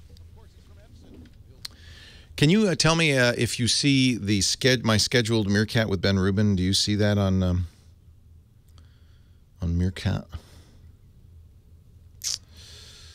Stiletto Supermom. Bakespace.com. Oh, yeah, good. I see it. There's 2 of them. How can I kill? Oh, crap. I started 2. How do I kill it? Whoopsies. Our show today brought to you by ZipRecruiter.com. Have you ever been in a situation that you have to hire somebody for your company? You know, the internet's a blessing thanks to all the job boards out there, but also it's a curse thanks to all the job boards out there. How do you know which job board's going to get you the right candidate? Well, may I recommend ZipRecruiter? This is what we use, ZipRecruiter.com. Lets you post your job listing to 50-plus job boards with one click of the mouse, also to Facebook and Twitter and Craigslist. I really love ZipRecruiter. And by the way, what's nice about it is those job applicants roll into the ZipRecruiter interface. You don't get emails and phone calls. Oh, thank goodness. They have a great interface that allows you to quickly screen applicants, rate them, and hire the right person fast. And with ZipRecruiter's premium traffic boost, you're going to get up to 3 times more candidates than ever before. That's why more than 200,000 businesses use ZipRecruiter. Make it 200,001. We use them too. ZipRecruiter.com. Right now you could try it for free and get 30% off your first traffic boost. Go to ZipRecruiter.com/techguy. ZipRecruiter.com/techguy. Really is the easiest way to find and hire the right candidate for your company or your little business. It's really cool. ZipRecruiter.com/techguy. Try it free and get 30% off your first traffic booster right now. Well, hey, how are you today? Leo Laporte here, the Tech Guy. Time to talk computers and the internet, home theater, digital photography, smartphones, anything on your mind. 8888 Ask Leo. 888-827-5536. That's toll free from anywhere in the U.S. Outside the U.S., Skype us. We also have a website, free to use, no sign-up necessary, no fees, no dues. You're all a member of the club. Just go to techguylabs.com. And the reason I mention that is anytime I talk about something or we refer to a software or a website, it's all there. It's all put up there on the website. In fact, after the fact, we get audio and video up there too. Every show, every hour of every show, every question and of every hour, it's all up there. techguylabs.com. That's all you really have to remember. The phone number is there, a link to the fabulous chat room, everything. Back to the phones we go. Martin in Mesa, California. You're next. Hi, Martin. Hi, Leo. How you doing? I'm a big fan of yours. Hey, I was just wondering, I have a book on Kindle, and I'm trying to create traffic on it, and there's a bunch of softwares out there to help you to create keywords, and I'm trying to think what should I do, how to market the book with the different softwares.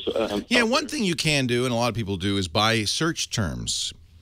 So that's what they're talking about with keywords is if you think about what your book is and then what people who are searching for the content that's in your book would type into Google, you can buy those terms. So what's the book about?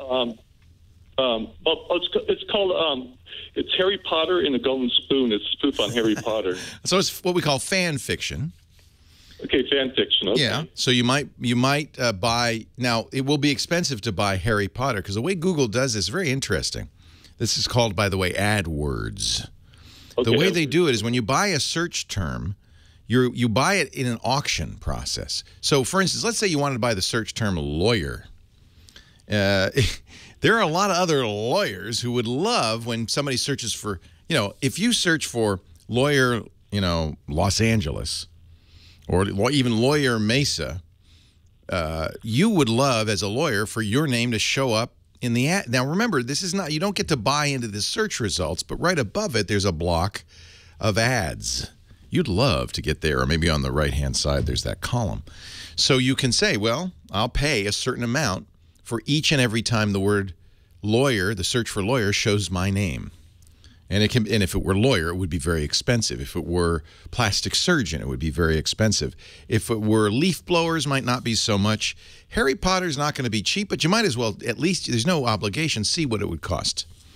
You might, so think about what people would be searching. So the phrase I think you would surely want is Harry Potter fan fiction. Harry Potter fan fiction. Okay, what about any other way to help create traffic? Well, do you have a website? I do. It's through my nonprofit. I'm using it to raise money for my nonprofit to film wildlife. So as long as you have a website, you have a place on the internet that people can go to. And by the way, I should have mentioned that, you could have it linked to your Amazon book, but you could also have it linked to the website. Probably better to have it linked to the website because the website, you can have a link to the book and by the way, make it an affiliate link so you get a little bit more. I always made more money from the affiliate links than I ever did from the royalties. The affiliate link is worth a lot more than a royalty. So that's the best way to do it. So have a page for the book. If you do buy AdWords, have that link to the page for the book, but make sure on the page is a very clear, buy it on Amazon, buy it on Barnes & Noble, buy it on Kindle, buy it, Best software to get. There's one I was just looking at called Kindle Samurai, and there's a couple, like 3-4 different companies out there that does the same thing. I was just wondering. I'm nervous about those, to be honest with you. I think there are people who take advantage of. There always has been for self-publishing, right? There have always been companies that have taken advantage of people in self-publishing because they know that they're kind of going to get you because you're so certain that your thing is the best thing that ever happened. So the Samurai is what we call SEO software, searchware optimization software. I am extremely skeptical of people who make claims about search optimization. They'll often say things like, we'll get you into the top 10 or we'll get you #1 on these search results. See, the idea is better than an ad, better than paying for some keywords would be to just have an organic search have you show up, right? That's not going to happen. Well, what about Kindle search engine? What's the best way to find? No, I don't. Let me ask you: have you ever used a search engine besides Google? I use Yahoo a lot. That's what basically I use all the time. So that's Bing. Have you ever used a Kindle search engine? No, I never used it. So what are they selling? Something no one uses. Almost everybody who searches uses Google or Bing or Yahoo's version of Bing, and no one uses any specialized search tools. They just, in fact, most people don't even, as we've learned, type in domain names anymore. When they want to go to Yahoo, they don't type yahoo.com. They type Yahoo in the Google search field, and Google tells them where Yahoo is, and they click that. One of the #1 searches on Google, Yahoo. So really? Yeah. That's unbelievable. Yeah. So you have an interesting issue, and this is what's changed in the world of publishing. In the old days, you'd get a publisher. With the publisher, you'd get a few things. You'd get a payment up front, often, not very much, unless you're Danielle Steele. You'd get an editor, a copy editor, who would go through the book, an editor who would help you craft the book. You might get, depending on the kind of book, an illustrator or, have an index done, a table of contents done, depending on the kind of book. Fiction, not so much. But then the most important thing you'd get from a publisher is marketing. Well, I had 6 publishers that were interested in publishing, but they're afraid of J.K. Rowling. Yeah. Yeah, I don't blame them. But every one to publish it, but I had it done in 2006. If you're using a Kindle, I have to say I do use the Kindle's own search sometimes. I'm in the Kindle. I want to buy a book.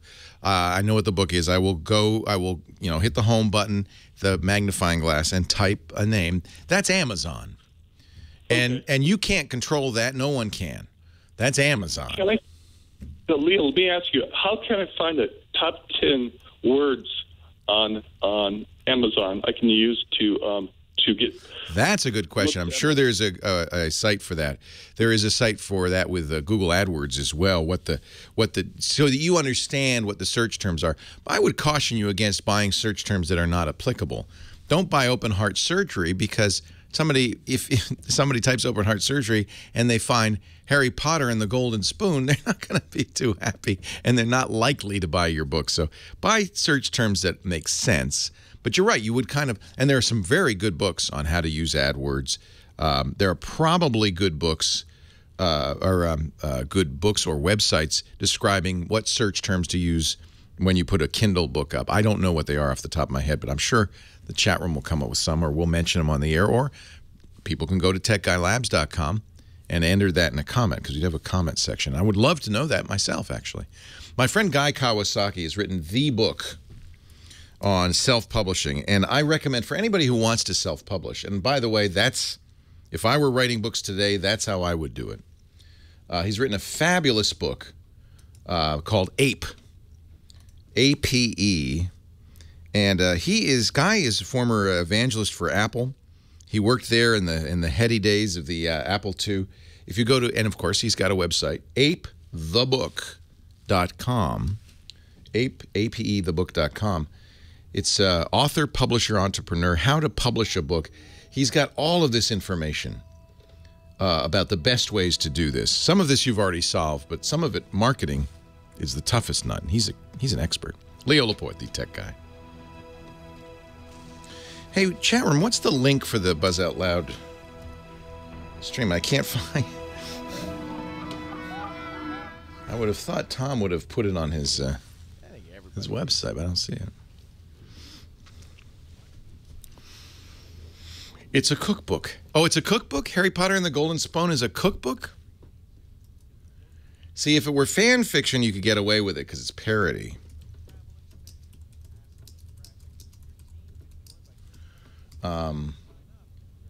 Oh. Yeah, he might be in a little bit of trouble. He spells it H-A-I-R-Y-P-A-W-T-E-R. Well, no, see, it's a spoof on Harry Potter. That's okay. Parody protects you.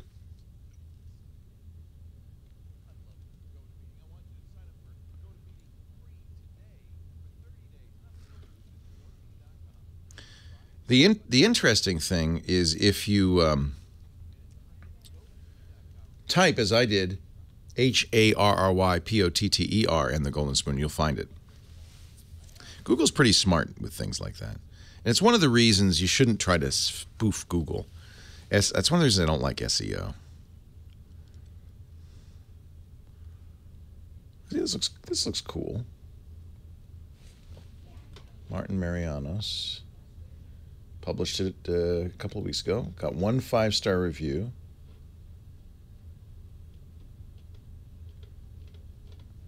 Nice. And then Amazon shows me books I would be interested in. The GNU Emacs 24.4 Reference Manual, Writing GNU Emacs Extensions, Common Lisp, A Gentle Introduction, the Org Mode 7 Reference Manual, I don't even know what that is, Purely Functional Data Structures, and Let Over Lambda. Amazon thinks I'm a lisper.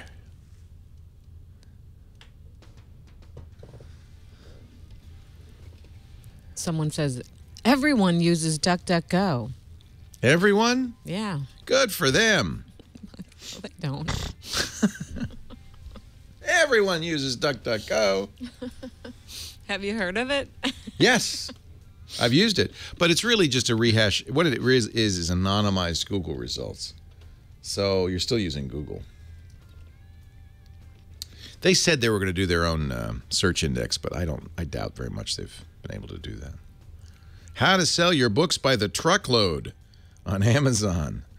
Is that a good book, Murray, on travel? Does that work?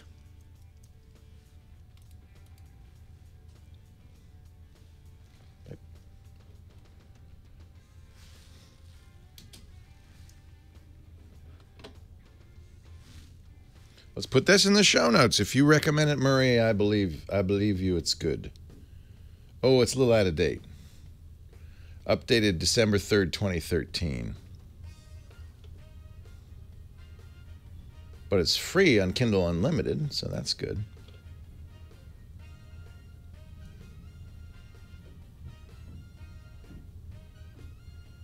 Apparently, they haven't figured out how to do it as a Kindle book.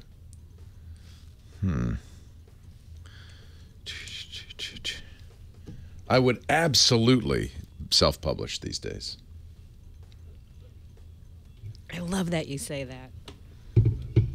Well, I never made any money. I made a little money on the first couple of books, but it was never a very lucrative enterprise. Musical director Nathan Staten, hitting it out of the park, as always. Leo Laporte, the tech guy. 8888 Ask Leo. If, I've written books, which is the best thing to have done with books. The worst thing is to be writing a book, but having written is great. I think it's something like 13 books. I lost count. But I started doing that. The first book I think was 1995. And did a series of computer almanacs in the 2000s. And always with a publisher. If I were doing it today, I would not do it. I would not get a publisher. Because it's very much like the music industry or, it used to be having a record label or a book publisher was necessary. It was the only way you could get a book to the public. But thanks to the internet and thanks to Amazon, that's not true anymore. You can sell a book or a record or a lot of different stuff without having a middleman. But the question is, what does a publisher or a record label bring to the table? And chiefly these days, you can get every other service, the copy editing, the index, the illustrations. You can all get that from freelancers, very good freelancers, probably the same people a publisher would use. But the one thing you have to do yourself is marketing. That's the thing that really a record label or a book publisher brings to the table. We are marketers. We know how to get books into bookstores, records into record stores. Of course, nowadays, getting it onto Amazon is probably as good as getting it in any store. They might be able to buy ads, although I tell you, if you're not a best-selling author or a platinum recording artist, they're not going to buy any ads for you. They're not going to promote you on radios, stations, or get you onto the bestseller list because you're new. They're really not going to do much to market you at all. In fact, most cases now, publishers say, "Yeah, that's your job. You market yourself." So what do they bring to the table? Nothing. They just take money from you. So most of the authors I know these days, including people like Jerry Pournelle, science fiction author, say just self-publish. It's the way to go. But you do have to provide the marketing, and that's, challenging. That's what's changed. But there are good books out there. Ape is a great place to start, I think, the Guy Kawasaki book. I'd recommend that. Anthony in Depot Bay, Oregon. Hey, Anthony. Leo Laporte, the tech guy. Hey, Leo. How you doing? Thank you for having me on. Thanks I for just calling. got a real simple question. You're one of my favorites, believe me. I listen to you practically every day. Oh, you're the We're greatest. on every day, but Thank every you. weekend. Thank you. I got a real simple question. I have a Yahoo account, and I send emails every once in a while. I'm not that really computer literate. I'm just really plain Jane when it comes down to using the computer. I use it for business a little bit, and that's it. If I were to send somebody from my house to, say, you, and I believe you're in Burbank, California? Well, that's where the radio station is. I'm actually in Northern California, but yeah, go ahead. Okay. Okay, could that be tracked to where I was, the point of origin? Absolutely not. So when email is sent, it does have in the header, which is normally invisible, although most email programs will let you view the header, and it's an instructive thing to do. They'll have addresses of all the servers the email has been on, including the originating server, that Yahoo server. So anybody could look at that and deduce from there which servers you've been on, but they would not know where you were because the way you sent that mail is using a browser to log onto Yahoo. Now, with the help of law enforcement, they might be able to track you down, because it's not that critical. Yeah, if you're worried about law enforcement, okay, then I'll tell you how they could do it. But if it's just, I'm going to send an email to somebody and I don't want them to know where I live, don't worry about it. Email's anonymous in that regard. They'll know what your server is, but they won't know your IP Yahoo address. account number. Right. They Now, don't know my Yahoo and my, the return address. no, because they'd have to go to Yahoo to get that information. Now, Yahoo will give them the information if they go there with a subpoena, with a warrant. But that's why I say law enforcement can get it, but nobody else. No, that's not. Like I said, it wasn't that critical. Yeah. I sent an email to somebody in Burbank, California, and I just want to know if that person could actually locate if I was back in Depot Bay. No.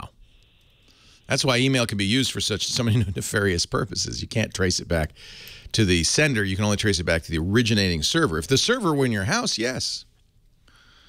But your personal location is not available except by going to Yahoo and saying, hey, who sent this email? And you can always do that. Twitter, Yahoo, Facebook. Law enforcement can always go to them, and does frequently, and say, we want to know who sent this message or who posted this tweet. Twitter, Yahoo, in their logs, will have a record of your internet address, logging into your internet address at that time, sending that email. They're the ones who know your internet address. Now, from your internet address, people can deduce really only a couple of things. Who your internet service provider is. Every internet service provider owns a block of addresses and owns them uniquely. So your internet address identifies your ISP, and they can tell where your ISP is. Still doesn't give them your house. So law enforcement would they would get an address from Yahoo, an IP address from Yahoo. They might get more because in order to use Yahoo, you have to create an account and log in. They'll get all of that information. But if Twitter's a good example, you don't have to give them any information at all to join Twitter. They would then get an IP address from Twitter, and then they would have to send a subpoena over to the internet service provider and say, who used this internet address at this time? And internet service provider would then say your name, and they could track you down from that. I've done that because occasionally we'll get threats, via various sources, and you can't tell who the threat came from unless you go to law enforcement, and they can, if they decide that there's a law broken or there's a reason for action, they will go and pursue that. That's how that works. So I wouldn't worry about it. All they can get is your email address, not your home address. And sometimes if they look at the header, they'll get the address of the server originating it. Virginia in Monterey Park. Hi, Leo. Hi, Virginia. I'm old, and I want to buy a computer just for email and information. My brother told me to buy an Apple because it would be easier for me. What do you say? Even that's too complicated. Is it? Yeah, because you don't need all that complexity to just do email and surf the internet. Oh, I don't. Okay. Oh, yeah. So how's your eyesight? I'm blind in one eye. Okay. Yeah. So one of the reasons you might want to use a computer is for a larger screen. I see. For most people who just need email and the internet, I usually recommend an iPad. Oh, an iPad. It's very easy to use, and it's secure, very straightforward, and it'll allow you to do both. If you want a real keyboard and a bigger screen, then you might want to look at something called a Chromebook. Okay. And I love Chromebooks for people who don't need to do video editing or photographic manipulation, rocket launches. If you just need something for email and the internet, a Chromebook is all you need. It's totally secure and locked down, very affordable. There are a variety of manufacturers. If you need a big screen, Acer now makes a very nice Chromebook for $300 that has a 15-inch screen that's very legible. You can make the text big. That's probably what I would do. If you want an even bigger screen, there are companies that make Chrome boxes. They're little computers that you'd hook up to a bigger screen, but that would be more expensive. Take a look at the Acer 15-inch Chromebook. Leo Laporte, the tech guy.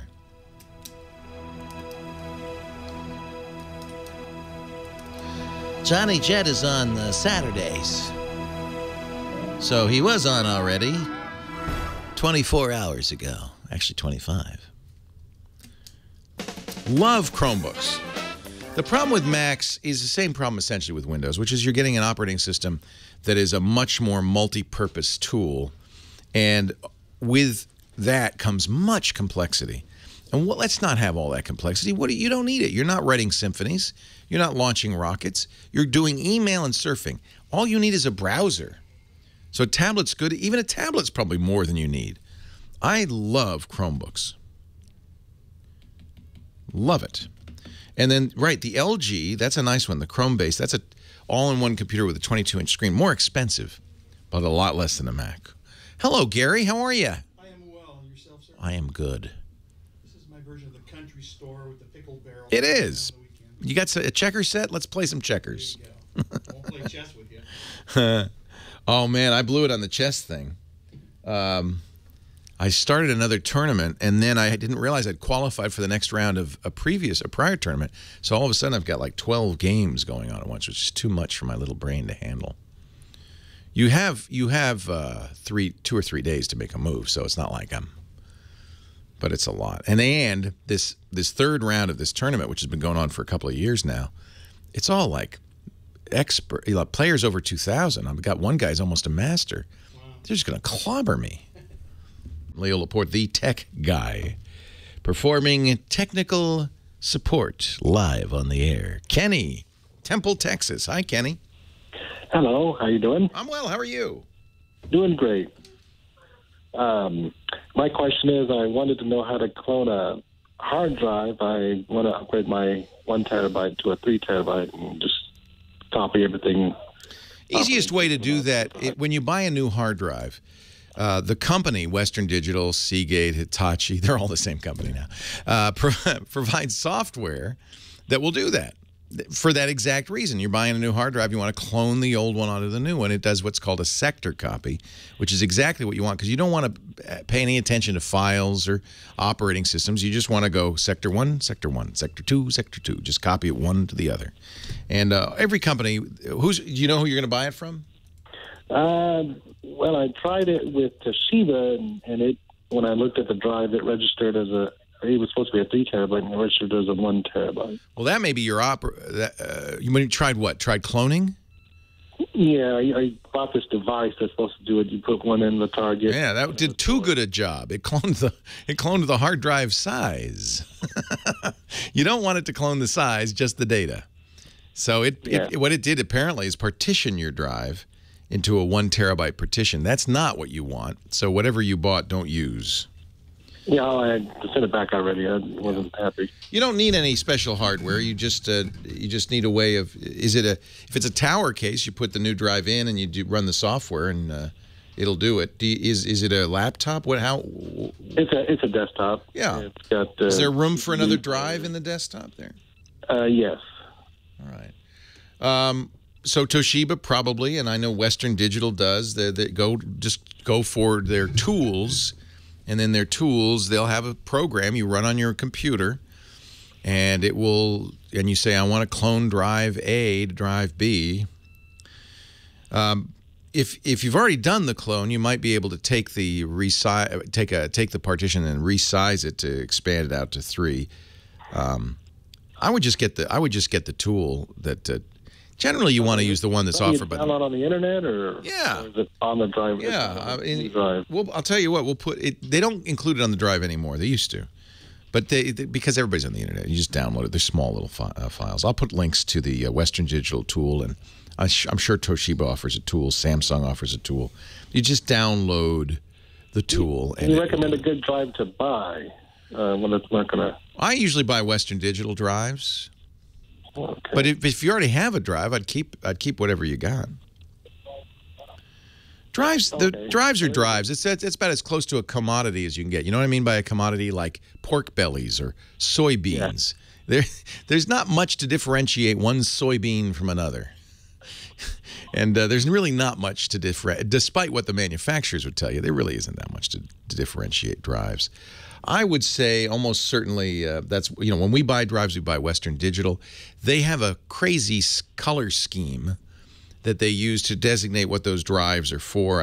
You know, there's green, black. See, there's caviar black, caviar green. Green is a low-power drive designed for network servers. Black is highest performance. Blah, blah, blah. I don't think it really matters. All drives fail eventually. Some fail faster than others. That doesn't have to do with brand so much as the luck of the draw.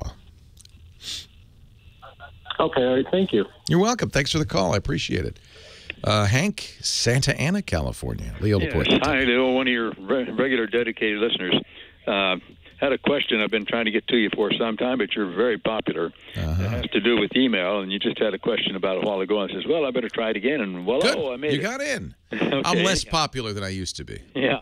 Okay, anyhow, the question has to do with a suspicion I have about emails, and that is, I'm sure like everybody else, I'm constantly getting unexpected emails from businesses and so on, inviting you to call them or to contact them and so on and so forth about different things, most of which I just ignore. But once in a while there's one that looks like, well, we're to check it out.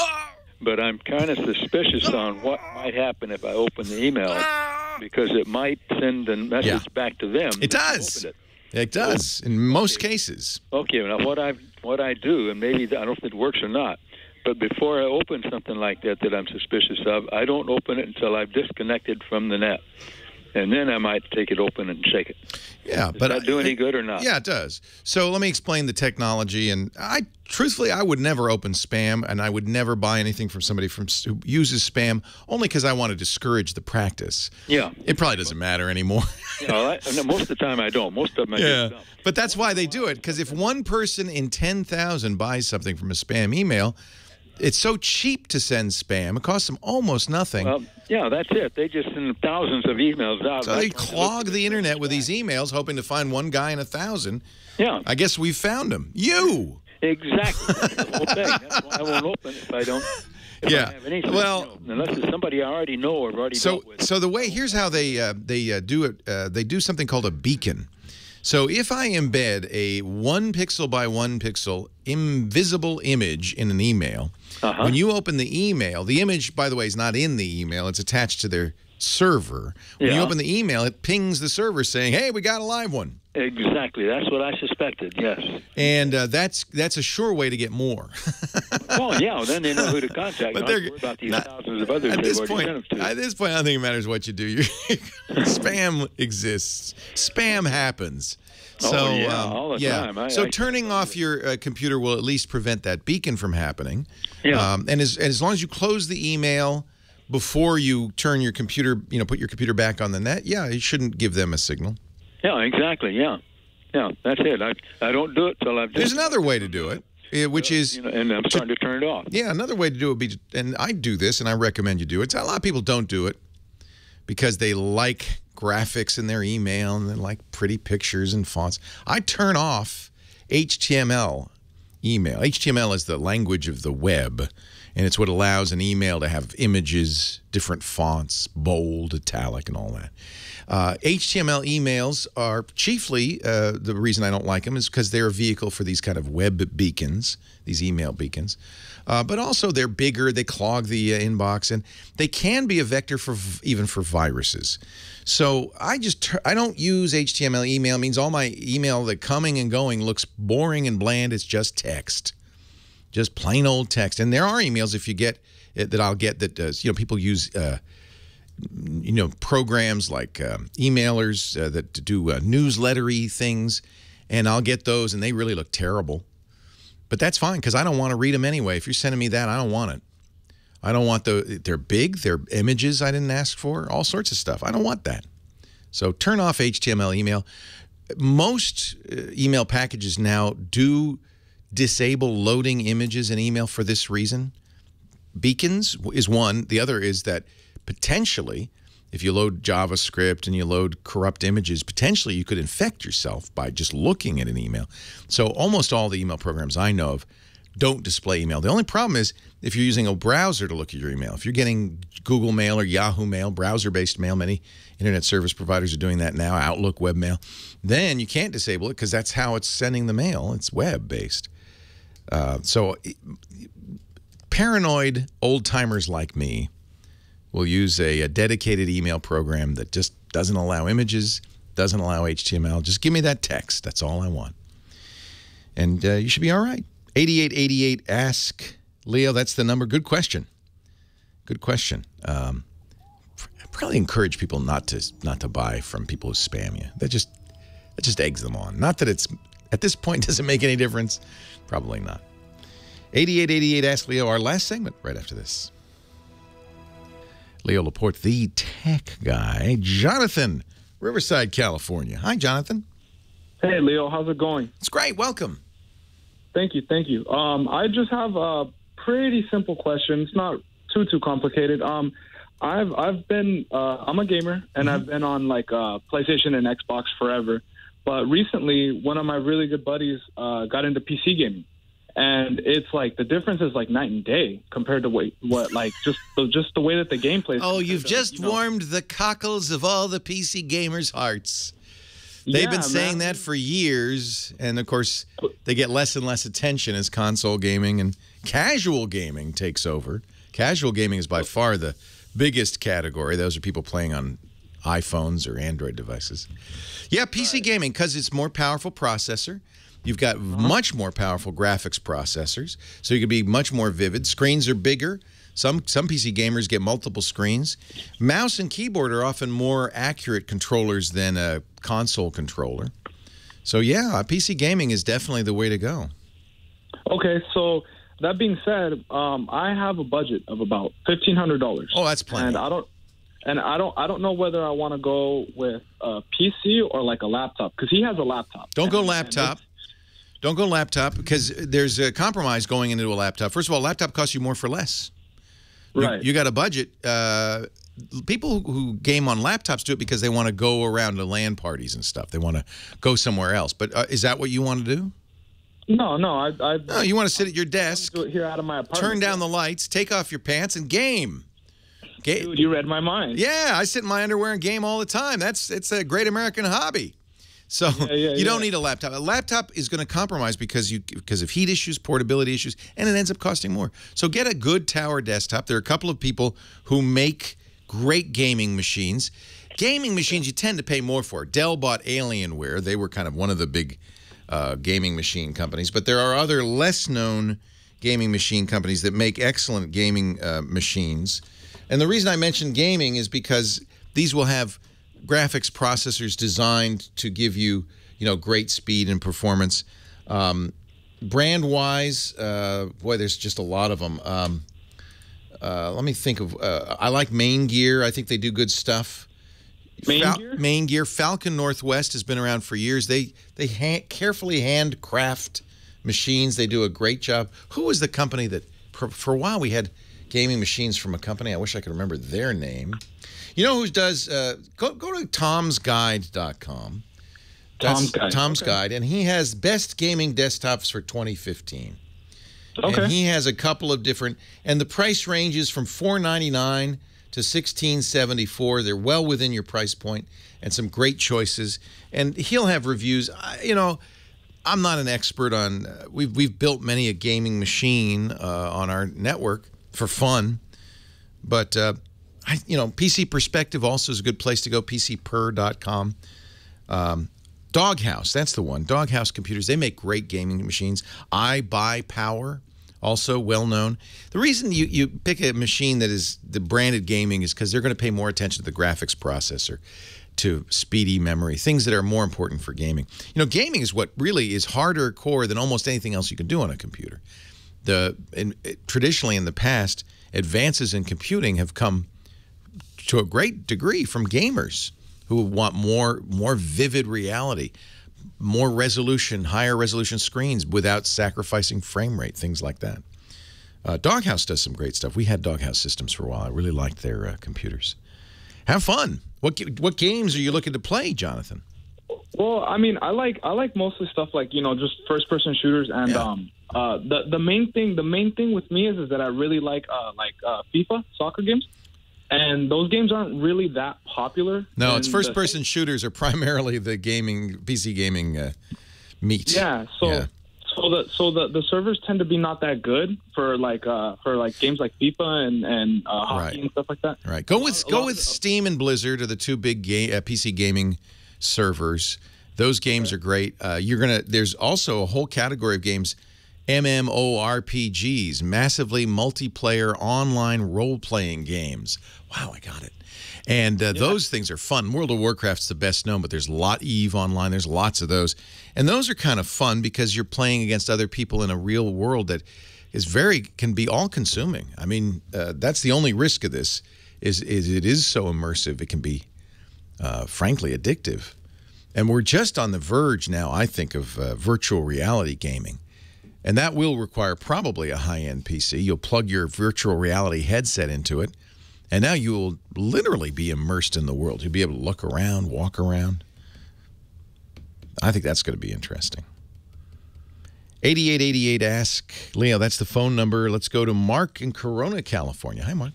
Hi, Leo. How's it going? I'm well. How are you? I'm good. I'm driving on my way to Big Bear. All right. And I've been listening. I'm just wondering how I can convert all my old home movies that are on like high 8 and 8mm camcorder stuff onto a disc. You can do it yourself, or you can use a service. If there's an awful lot of them, you might want to do it yourself because you'll save money. If it's just one or two, I have a few. I'll probably use a service. Here's what you need to do it yourself. You need a video capture device. So, of course, you'll also need the playback device. So if it's a VHS tape, you need a VHS player, a VCR. I'm presuming you'll have the player that could play back these devices. Services collect them all, and that's why they're helpful, because you might have, a high 8 movie. I don't have a high 8 video camera anymore. You might have, worse, you might have Super 8 film that Dad shot, and those you'd need a player that could play it back. So if it's that kind of stuff, use a service, absolutely, somewhere like Scan Cafe. If it's something that you have a VCR and you could play it back, then you need something on your computer that will take the output of the VCR, which is analog, and turn it into bits. Once it's bits and it's on the hard drive, you can do anything you want. You can copy it, you can make a disc, you can do all sorts of stuff. A lot of companies make video capture cards. My favorite capture cards were from Pinnacle Systems. Unfortunately, the best ones used FireWire. I don't know if anybody's making a Thunderbolt anymore, and nobody has Thunderbolt computers except Apple. But the issue, of course, is getting the high resolution, high data rate video into your computer, and USB just really isn't fast enough. USB 3 might be. USB 3 might be. Hauppauge, which owns Pinnacle now, Hauppauge. We'll put links in the show notes to that one. I don't know how Hauppauge has stayed in business. It literally has a name no one can pronounce or spell, and somehow they've managed to stay in business. But they are very good. I guess with USB 3 now, we probably have a fast enough interface that we can do it. External box, you connect to your VCR, then you connect it into the computer via USB 3. Data comes in as bits. You capture it with software, and you can edit it, burn DVDs, do all of that. So that's the key, is a video capture card. And the chat room says they're very happy with Hauppauge these days. It's a town in Long Island. Think of it as Hauppauge. I wonder if I spell it that way. No. I was wondering if perhaps I would find it. Now, Google does offer a correction, a spelling correction, if you spell Hauppauge, at least on my Google, on my Chrome. It then does give you the option to go to Hauppauge, Hauppauge, Computer Works.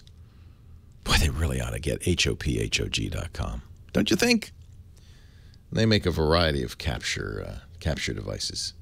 Now the big business for them is capturing as people play video games on their PlayStation or their Xbox, so that they can, that's the hot thing now with Twitch.tv. is capturing your gameplay. They call it Let's Play videos. You see them on YouTube, too. And people are doing quite well. A guy named PewDiePie, #1 broadcaster on YouTube. That's what he does, Let's Play videos. It's a little picture of him sitting there playing a game in the full-screen game. And, of course, you need some sort of capture device to do that. And Hauppauge makes them. A good place to go. With a terrible name. How have they stayed in business? Hey, we're out of time. I can't believe it. Thank you, Heather Hammond, the phone ranger, taking all those calls, answering all those questions. She's the one who tells me what to say, so she really is. She's the tech gal. Thanks to Nathan Staten, our musical director. He's doing all the tunes. Thanks to you for joining me. We're here each and every week, every weekend on this radio station, and, of course, all week long on TWiT.tv, the TWiT podcasting network. Lots of good content there. I'm Leo Laporte, the Tech Guy. Have a great Geek Week. We'll see you next time. Well, that's it for the Tech Guy Show for today. I'm Leo Laporte. Thank you so much for joining us. Don't forget, the Tech Guy is just the tip of the iceberg. We do nearly 30 shows now on the TWiT Netcast Network, and you'll find them all at TWiT.tv. We talk about Windows on Windows Weekly, Macintosh on Mac Break Weekly, iPad on iPad Today. You get your daily dose of tech news from Tech News Today, and our weekly roundtable show, This Week in Tech. It's all at TWiT.tv. And I'll be back next time with another great Tech Guy podcast. Thanks for joining me. See you next time.